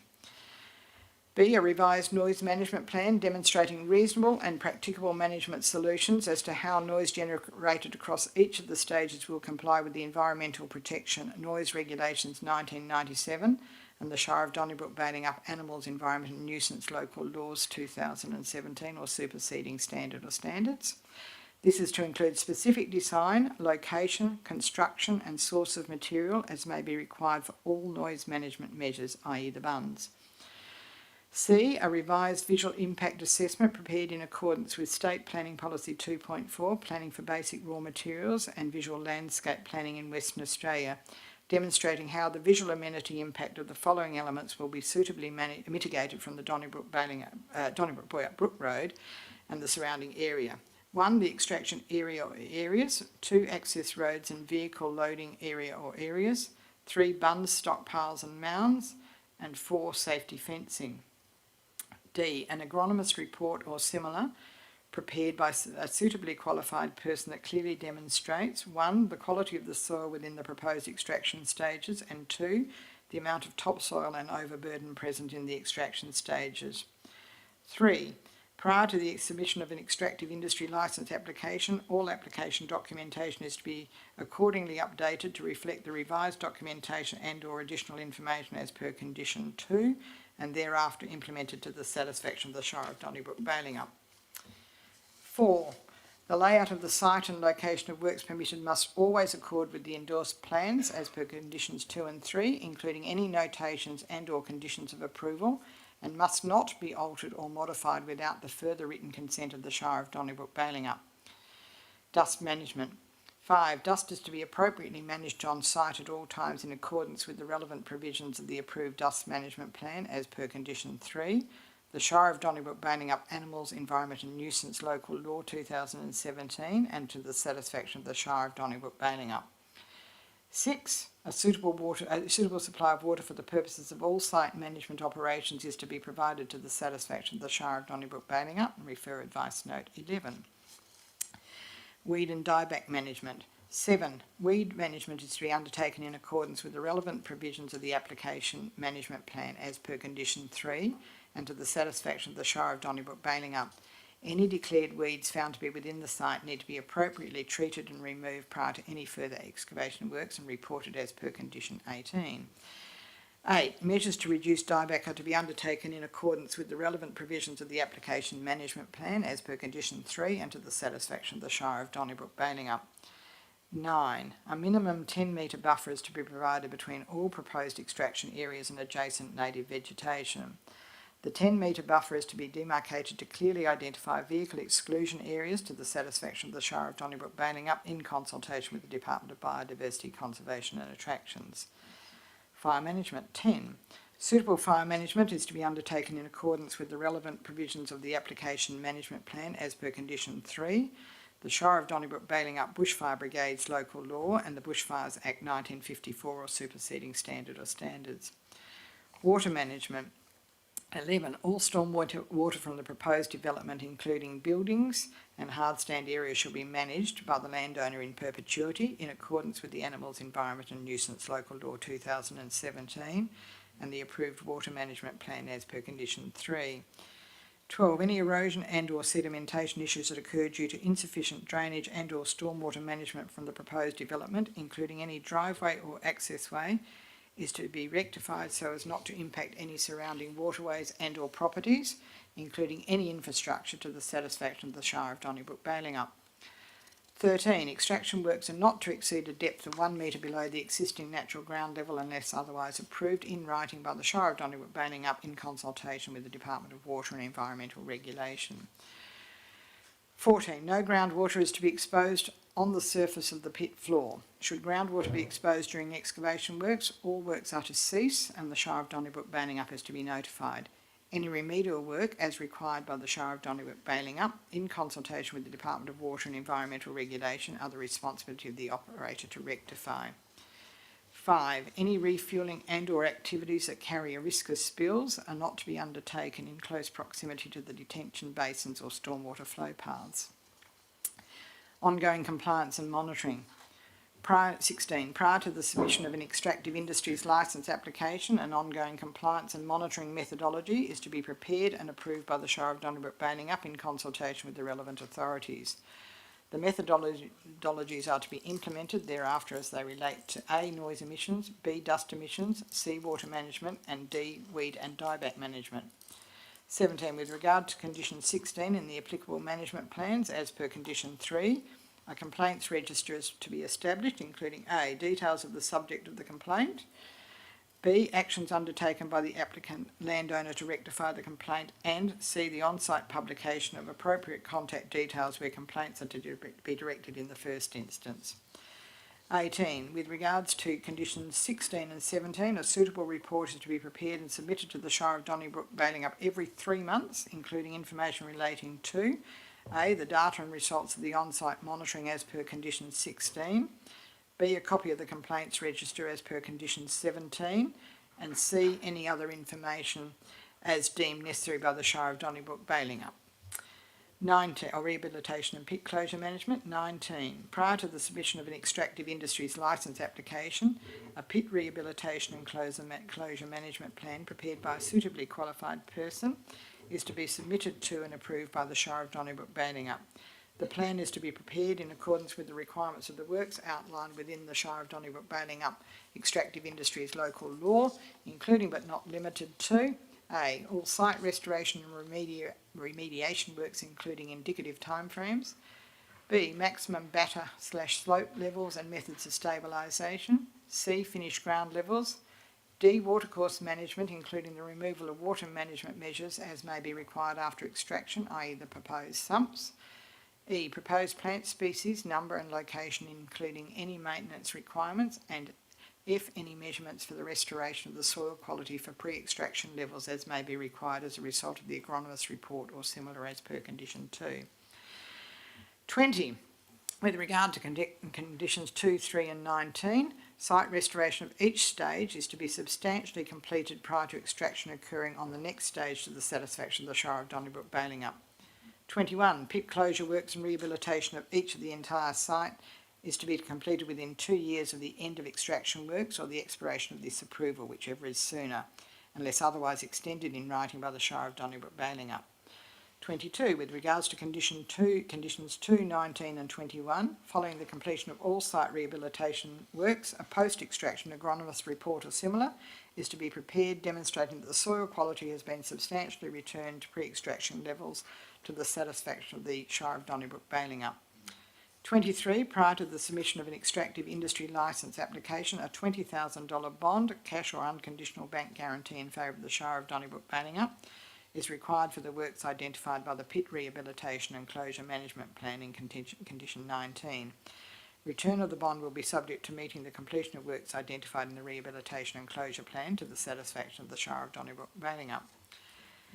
Operating hours. 24. Operating hours of the extractive works are to be restricted to A. 8 a.m. Monday to Friday, excluding public holidays, unless otherwise agreed in writing by the Shire of Donnybrook Balingup. 25. Trucks are not to operate between the following hours on any given school day on a school bus route as defined by the Department of Education. A. 7:30 to 8:40 a.m. and 3:20 to 4:20 p.m. Vehicular management. Prior to the commencement of works, the road reserve adjoining the lot is to be designed, constructed, sealed and drained for a distance of 100 metres from the intersection with Donnybrook Boyack Brook Road to the satisfaction of the Shire of Donnybrook Balingup in consultation with Main Roads Western Australia, the Public Transport Authority and ARC Infrastructure. 27. The cost to relocate and or remove any of the services infrastructure that may be required for the purposes of meeting condition 26 are at the responsibility of the landowner applicant. 28. With regard to 26, the applicant is to thereafter maintain the road for the life of extraction operations to the satisfaction of the Shire of Donnybrook Balingup. Other. 29. Prior to the commencement of works, a copy of current public liability insurance policy taken out in the joint names of the licensee and the local government, indemnifying the licensee and the local government for a sum of not less than $10 million in respect of any one claim relating to any of the excavation operations. 30. Prior to the commencement of works, suitable safety fencing and warning signage is to be installed on the perimeter of the extraction area and thereafter maintained to the satisfaction of the Shire of Donnybrook Balingup. Then go on to the advice notes. A. This development approval does not equate to an extractive industries licence. No works are to be undertaken until such time as an application for an extractive industry licence is submitted to and approved by the Shire of Donnybrook Balingup in accordance with the extractive industry local law. B. The proposed operations are lightly categorised as a prescribed premises as per Schedule 1 of the Environmental Protection Regulations 1987, EP Regulations. The applicant is advised to refer to the Information and Industry Regulation Guide to Licensing available on the website. You will need to contact the Department of Water and Environmental Regulation regarding requirements. C. It is recommended that the applicant undertake public consultation, including to surrounding residences within 1,000 metres of the extraction area prior to A. Periods of crushing and screening, B. Large cartage haulage campaigns, and C. Any other periods of activity where the proponent considers may impact surrounding residences. D. With regard to condition 5, this includes the requirement to ensure that dust generating activities only occur within winter months. E. With regard to condition 11, Department of Water and Environmental Regulation have advised that the use of water associated with any existing dams or watercourses may be subject to approval it is recommended the proponent contact the Department of Water and Environmental Regulations Bunbury Water Licensing Branch for further information. If, with regard to the conditions 19, 20, 21, 22 and 23, return of the bond will be measured against the works identified within the pit rehabilitation and closure management plan as determined by the Shire of Donnybrook Balingup. G, with regard to conditions 26 and 28, the road reserve is to remain publicly accessible and is not in any way to restrict public use of the reserve. In addition, it is noted the approved use of an upgrade to the subject road reserve is not to be misconstrued as the Shire's support for any future request to close and or require the road reserve under the Land Administration Act 1997. D, I think that's, we've got our numbering system wrong somewhere along the line, but we'll go in order. We'll fix that up. Prior to the commencement of works, the Public Transport Authority requests that a management protocol report for all construction methods must be prepared and submitted to the satisfaction of ARC Infrastructure. The construction methods detailed in the management protocol report shall be thereafter implemented and maintained for the duration of the development. Next one. In addition to Advice Note D, the Public Transport Authority advises that the operations should be consistent with the following. A, service-assisted development are not to cross the rail reserve either above or below ground. B, construction works, vehicles or materials are not to be stored within the rail reserve. C, drainage is not to be discharged into the rail reserve. And D, no clearing of native vegetation is to occur within the rail corridor. Next one, the Public Transport Authority have advised that should the rail corridor be reactivated, upgrades to the rail level crossing may be required subject to the recommendations of the Australian Level Crossing Assessment Model, ALCAM, assessment for the level crossing prior to the reopening of the railway line. Next one, the proposed extraction is to be implemented in accordance with the Department of Water and Environmental Regulations Water Quality Protection Note, WQPN 15, basic raw materials extraction where applicable to ensure environmental risks are appropriately mitigated. H, management of all activities involving hazardous chemicals shall be in accordance with the Department of Water and Environmental Regulations, WQPN 56, toxic and hazardous substance storage and use, of December 18.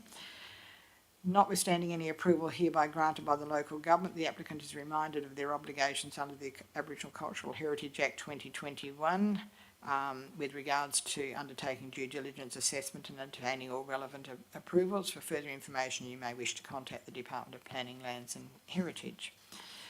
If the development subject of this approval is not substantially commenced within a period of 2 years or another period specified in the approval after the date of determination, the approval will lapse and be of no further effect.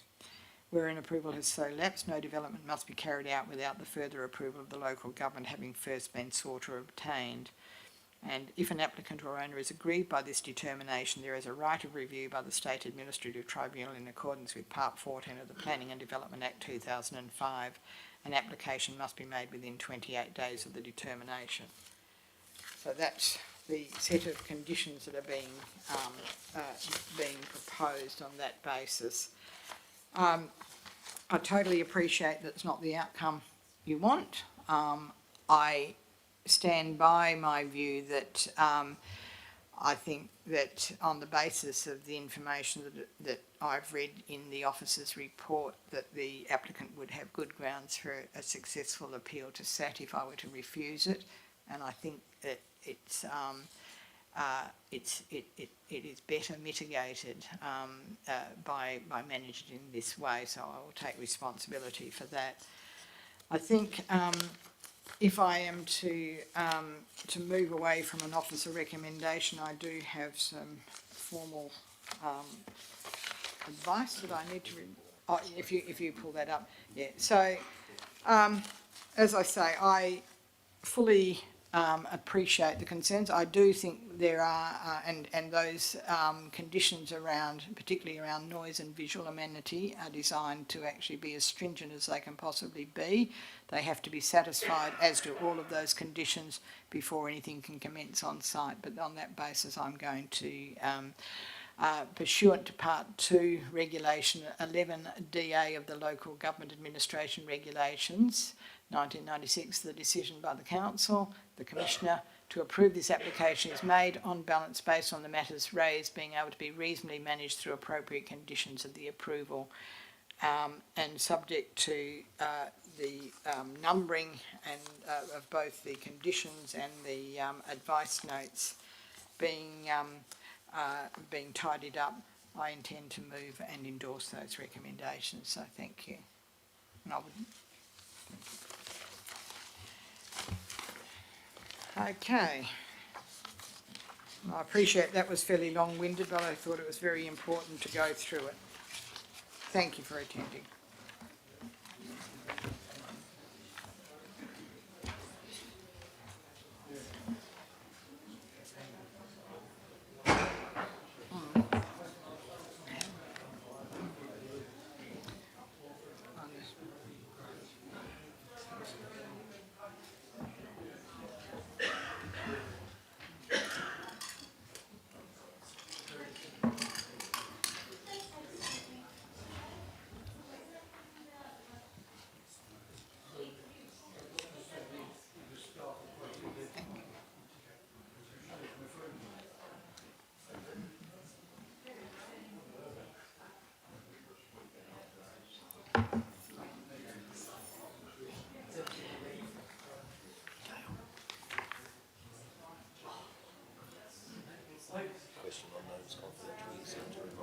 Yes, no, which is this.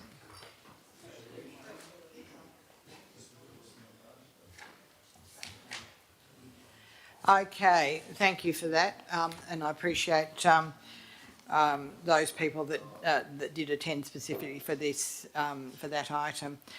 We now move to item 7.2, the adoption of the statutory budget 23-24. I flagged in the ordinary council meeting last week.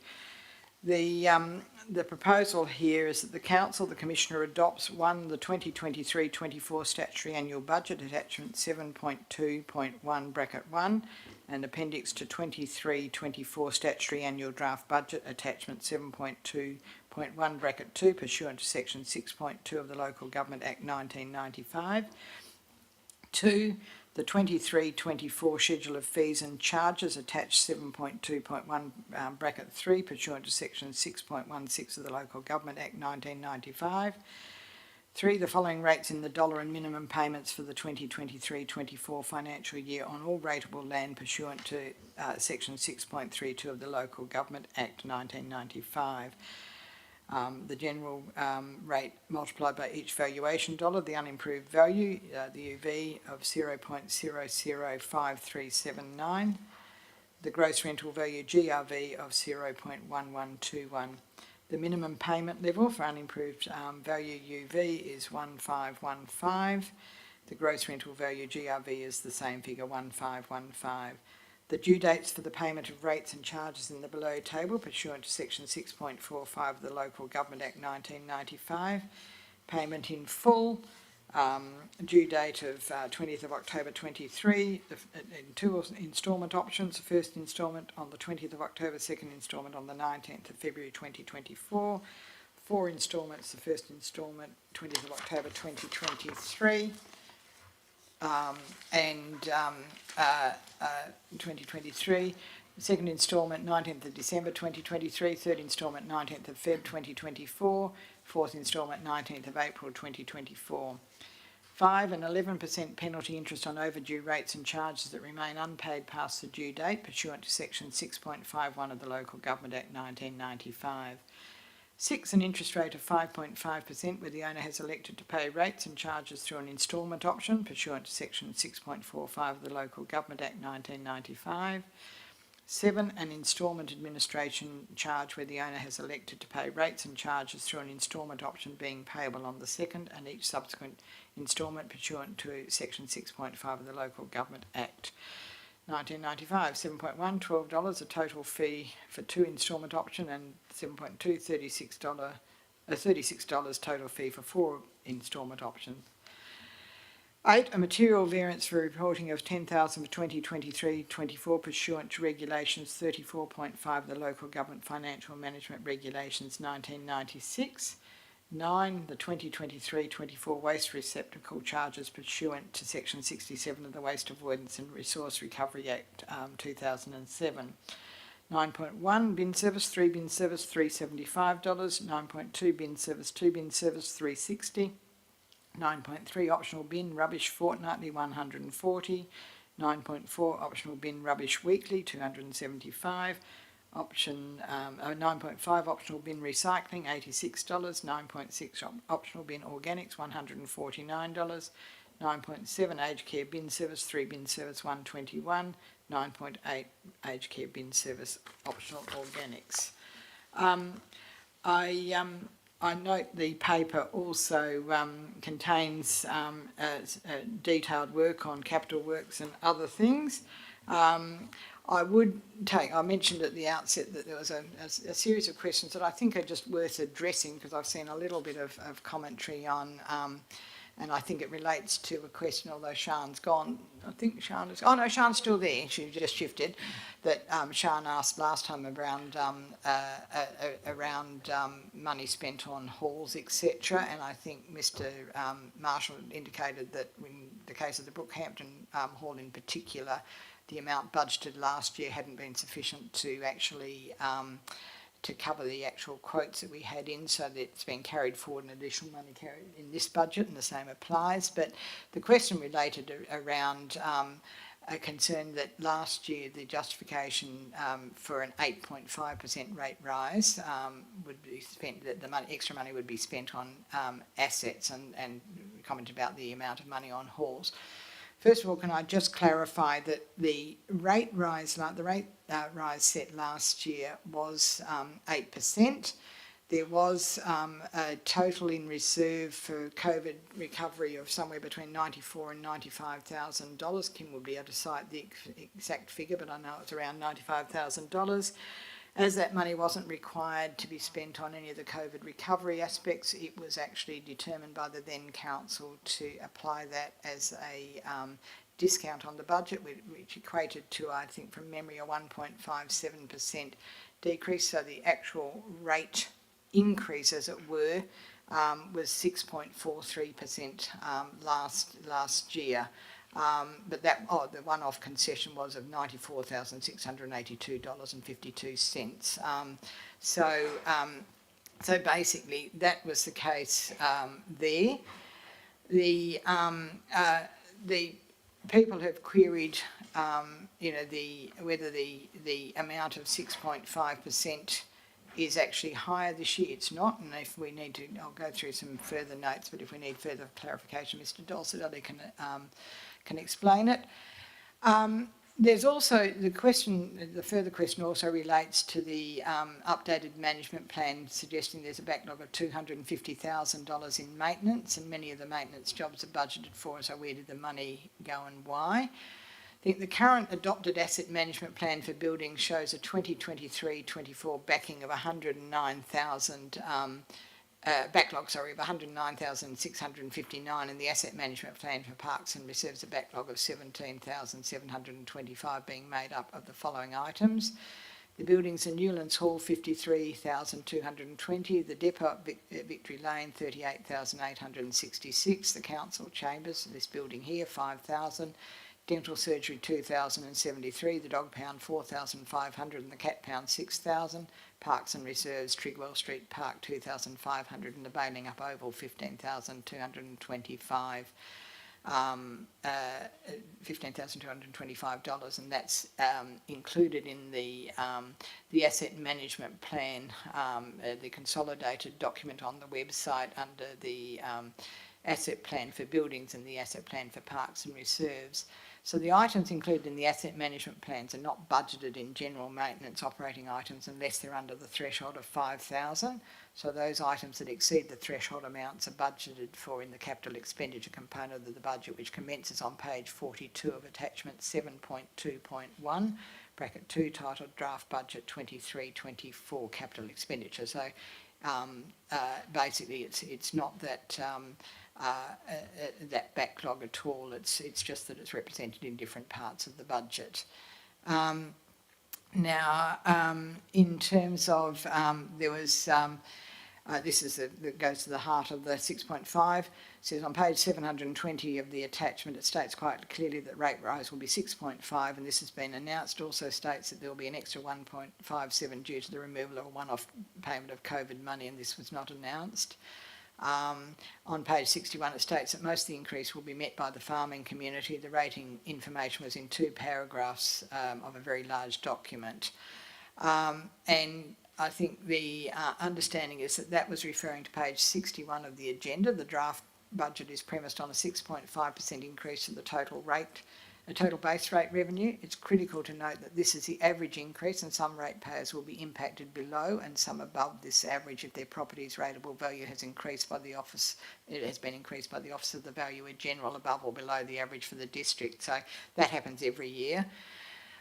These variations will predominantly impact unimproved valuation UV properties, as these have all been revalued effective from 1st of July 2023. So the interpretation that isn't correct. What it means that the valuation increases in percentage. If your valuation increases in percentage more than others, you're likely to receive. So the property valuation, you would say that your rate increase would probably be more than 6.5%, but equally if your value decreased, it would be it would go down on that basis. So you don't actually make an adjustment between the overall percentage of rates between properties used for predominantly rural purposes, e.g. a farming property, those that are used predominantly for non-rural purposes, e.g. residential or commercial. Then there was a further comment that we've had 3 large rate rises, including this one, that have been successful in our applications for grants. The budget says in 2023 we've made a loss of 2,800,000. There seems to be no obvious building or maintenance happening within the Shire, and the reserves are being depleted, 2 million this year according to the budget. Where is the money gone? Now, I think, and Mr Dolzadella can probably explain it much better than me, but I think the person is referring to the Statement of Comprehensive Income, which shows a loss of 2,874,998,000. The Statement of Consolidated Income is reported as per the Australian Accounting Standards and the Local Government Act 1995. What's not expressed is that there are items contained within this statement that are attributable to assets and capital works, and these items are depreciation, non-operating grants, subsidies and contributions, profit on asset disposals, loss on asset disposals. And once those items have been adjusted out of operations, you get a true reflection of the operating position, which is as reflected as a net result of 2,874,998 surplus. Then you actually get less the non-cash items, the items attributable to assets and capital works, depreciation, the non-operating grants, subsidies and contributions, the profit on asset disposals, the loss on asset disposals, and the net cash available for operational activities of $2,039,731. That's further supported by the Statement of Financial Activities, the rate setting statement, and that's page 3 of the statutory budget attachment, which shows an end of year surplus position of 2,979,222, which is being carried forward to the opening surplus position of the 2023-24 budget. So as I say, that's on page 3 of the statutory budget position. If you didn't wish to exclude the non-cash items that are, should you not wish to exclude the non-cash items attributable to the assets and capital works, you would also not exclude the total other comprehensive income shown in the Statement of Comprehensive Income by nature, shown on page 2, and that would, have a completely different result again. The question was also that there seems to be no obvious building or maintenance happening within the Shire, and the reserves are being depleted. Where is the money gone? And the response, a detailed breakdown of reserves can be found on page 19 of the statutory budget attachment. Note 9, reserve accounts. And what this note shows that in 2022-23, the opening balance of reserves was 5,319,382, and the closing balance was 5,202,196, a reduction of 117,186. For 2023-24, the budgeted open balance is 5,202,196 and the closing balance is 3,809,480, which is a reduction of 1,392,716. So the use of reserve funds being utilised are spent within the capital works program, which is a total budgeted expense of 22,584,232. So I just wanted to make sure that those points were on record, because they do seem to cause a fair bit of confusion. I've talked before about VC Mitchell. I've talked a little bit, as the paper says, around financial implications. I would also at this time, in terms of refer to the page 62 on statutory compliance, about what the council is required to do, and satisfied that that's being done. At the same time, I would congratulate Mr Dolcedelli and Belinda Gibson and the finance team yet again, because I think I mentioned last time we just received notification of them, of the Shire of Donnybrook Bailing Up being included in one of the 20 best practice agencies by the Office of the Auditor General in her annual report to the Parliament, and I think that's no mean feat for a council of this nature and a budget that's quite complex. But before I move and pass this, Mr Dolcedelli, is there anything that needs further clarification or you would like to clarify or comment on? Thanks for the opportunity, Commissioner. I guess just to add, in terms of the commentary that's been around in terms of the percentage of the rate increase, it is a complex calculation, and I'm happy to actually get into the level of detail with anybody who really would like to do that. I guess the removal of the concession, an inference that perhaps we're not being open about that. Certainly in the message that went out to all ratepayers last year, it was quite clear that it was a one-off concession. Council last year, I raised it as a potential option for council, and they were very much about giving back to the community those funds that effectively were raised from ratepayers in the start, given that they didn't need to be utilised. Just to put a bit of perspective in terms of what that concession means to what I would term probably a slightly above your average residential rate. The actual concession, so having to pay what you didn't have to pay last year, is actually the equivalent of 51 cents per week. So I just wanted to give that little bit of a perspective. I think. Ordinarily no, but I'm happy to because of the nature of the meeting. So Lisa, come up where you can be heard. That would be good. And press your mic on. Thank you for the opportunity to ask a question at a probably not the right time of the meeting. I wasn't sure how this was going to come up, but my understanding of the decision that you're actually talking about was a discount. We did get the rate increase, and that was 8.5%, 8% last year. Through you, Commissioner, if I may. The actual council approved rate increase was 8%. The prior year was 8.6%. The concession was equivalent to 1.57, and it was about actually recognising that we'd collected funds from the community for a purpose. That purpose was no longer relevant, and it was an opportunity, given the economic climate, to actually give those reserve funds back in an equitable way, because effectively they were collected through the rate income. I believe that was a very good decision of council, if we had more funds in that COVID reserve that were no longer required, then I guess I'd be trying to do the same thing. The fact of the matter is that we don't, so yeah.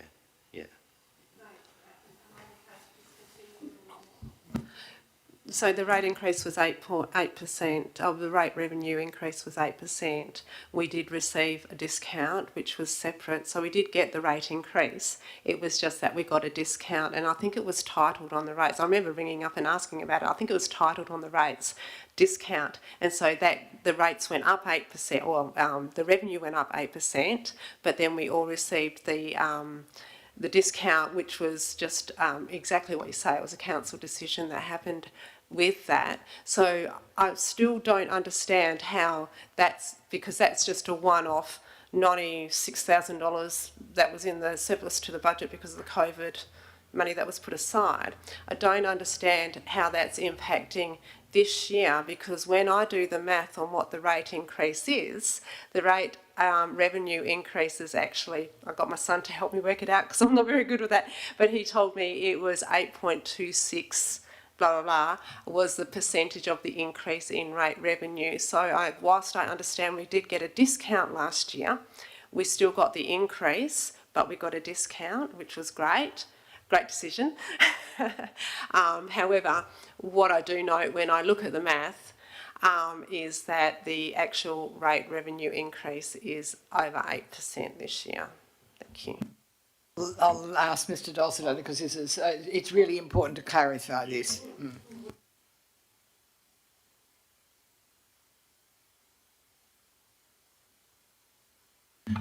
Through you, Commissioner, if I may. I'm very happy to clarify why the calculation is as it is, and if you just look at the statement of comprehensive income and divide one figure by another, you're going to get, well, I get 8.88%, and that is the case. So when we talk about rate increases, it's about impact on individual ratepayers. And built into that statement of comprehensive income, there is not just rate revenue, okay? So in accordance with the Local Government Act and Australian accounting standards, effectively a rate concession is reported in that income field, even though it's a negative. The general rates raised is reported in that figure. The interim rates raised is reported in that figure.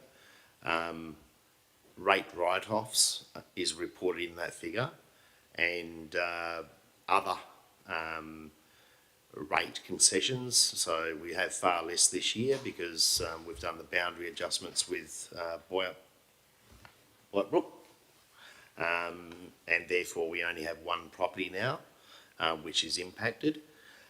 So in the statement of comprehensive income, you know, your original budget last year was 6.535. This year it's 7.115. Effectively, the increase to general rates, if you just look at that as a line item, is 7.42%, okay? But the general rate increase to ratepayers is 6.5. And what we have through interim rating, each year, people either, we have new blocks created, we have people that owned a vacant block of land that build a house or a business, and their rates increase. So through the year, to give you an idea, last year's income through that expansion was $29,800. Sorry, it was actually $35,504. We've budgeted for 29. So what actually happens though is it's only from the date. So rates are only increased from the date of the, I guess, the creation of the new lot or the completion of a dwelling on a vacant lot, and rates are only adjusted for a pro rata portion of a year.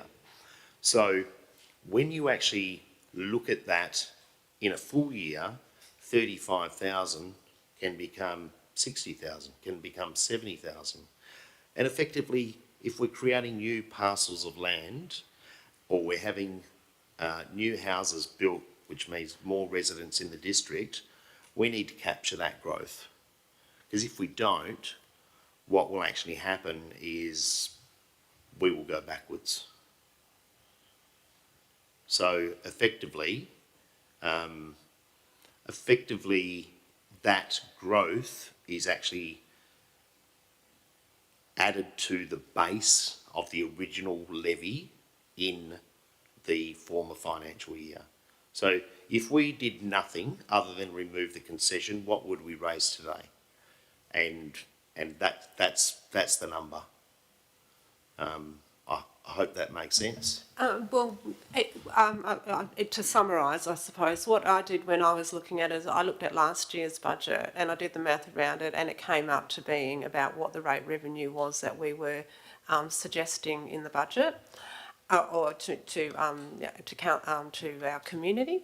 So that's why I looked at that and then went, okay, well, that's how you work out the math for this particular thing. So that's why it worked out for what the rate increase was last year, but then it didn't work out for what the rate increase was this year. So that confused me. But what I think what you're saying is that there has been additional properties, land, to the value of $500,000, I think it was the different or something. So that, but that's what it's mainly about, was the difference of that. Is that? That's certainly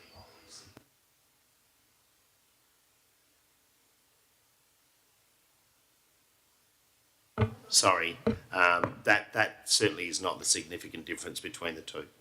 1% of rates, if you look at your 6.599, so let's call it 66,000, multiply that by 6. 6 sixes are 360, 380, 400, let's round it. Add back the near $100,000 discount or concession, you're at $500,000. I'm more than happy. I still don't understand when you keep putting the discount in, because that came out of a separate budget. It wasn't No, it actually, that's what I'm saying. Yeah. When you look at the numbers in the Statement of Comprehensive Income, the income amount reported has been reduced by that concession amount, because that's how it has to be reported. So you're actually reporting the net, and not, the 6.599, then you add your interims, which is, another 35,000, you take your 94 off. I'm more than happy to, email this or just sit down with people and, at a different time perhaps, and just actually go through it. And We might be able to put something even on the website that just explains that basis of calculation as best we can. So, but I'm happy to take it offline there, because I do think it is important to clarify that for people. So thank you, Lisa. Yeah, and just, if I may indulge, Commissioner, look, I'm absolutely for people being able to understand this stuff, because it is very complex, and it's very easy to get, confused with it. And I think the best for everyone is that, let's allow people to actually understand the complexities. Obviously, we've got work to do as well, but I think it's worth the investment of, having an hour meeting, 2 hour meeting, and just, sharing the knowledge. I guess that's all it is. It's not rocket science, but if you don't know, you don't know. Excuse me, no interjections. Lisa? Only one point, I guess, is that if I'm going by memory, because I know I remember asking about it when I got my rates last year, is that COVID money that came out of the budget, I think it was termed as a discount and not a concession. Am I correct in saying that? It was actually approved as a concession in the budget. Oh, in the budget, yes. Yeah. But when we got our rates, I think it came out saying that it was a discount. I can check and see, but I do think that that's the terminology, because that's kind of the correct, to me, that's the correct terminology for it, if I'm correct. Yeah.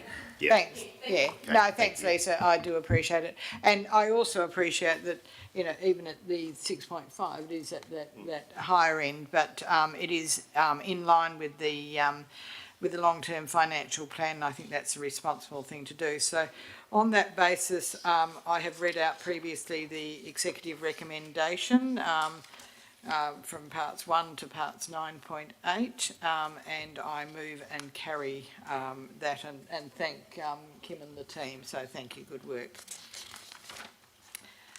Okay, 7.3, Chief Executive Officer, nothing from you? Okay, thank you.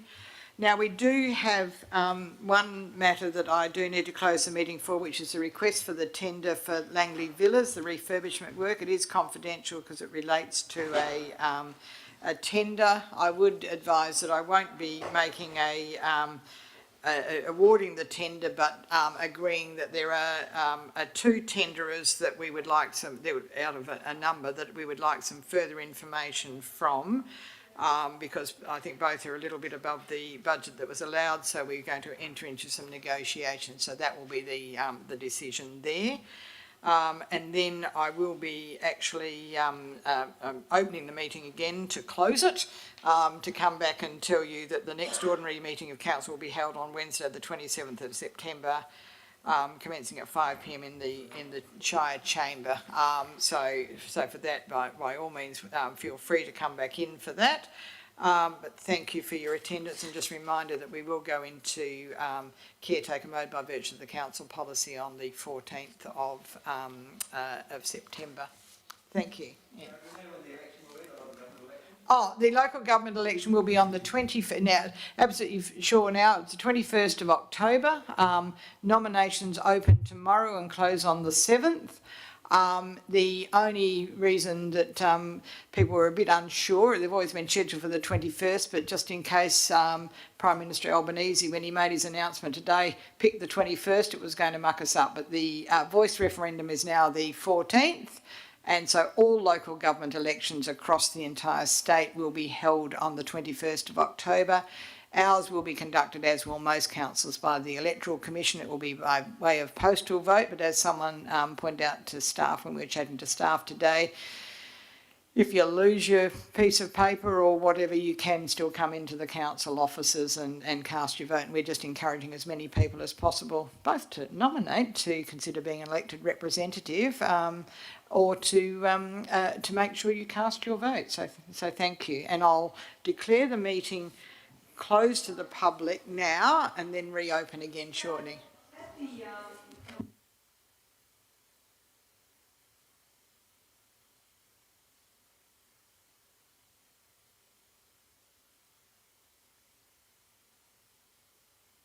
No. Voting in person. You still can, Ben, I think you can still, but the WA Electoral Commission, Lauren's probably my guru on this anyway, but there are a couple of councils that have actually declined to go to postal vote. So that might have been so there's a couple of metropolitan councils that are actually doing in-person vote.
Okay, I'll reopen the meeting to the public at 7:13 to deal, and just report, to read the resolution that I have just passed in the confidential agenda item, being 8.1.1, the Langley Villas refurbishment tender assessment. The recommendation, or the decision as moved and carried, that the council, the commissioner, direct the chief executive officer to 1, determine tenderers 1 and 2 as the preferred tender respondents to date. 2, undertake tender clarifications with tenderers 1 and 2 to achieve the best possible value for money outcome, and award tender RFT 042223 to either tenderer 1 or tenderer 2. 3, ensure that the tender award aligns to the state government social housing and economic recovery program grant funding guidelines and budget allocations. 4, request the Department of Communities to provide project contingency and release 100,000 from joint Shire State Community Housing Reserve funds to assist with the long-term maintenance and repair of the units, and in the event that the Department of Communities do not agree to release reserve funds, then reduce the contract scope to establish approximately 5% contingency. 5, prepare a budget amendment report for council to recognise the joint Shire State Community Housing Reserve funds. 6, provide an update for the community and stakeholders of the successful tender award. 7, release this resolution in the meeting minutes, which I am now doing. So, thank you. On that basis, I will now, having done 8.2, the public reading of the resolutions, I move to close the meeting, that I advise that the next ordinary council meeting will be held on Wednesday the 27th of September 2023, commencing at 5 p.m. in the Shire of Donnybrook, Balingup Council Chamber, noting by that stage the council will be in caretaker mode. Thank you and good night.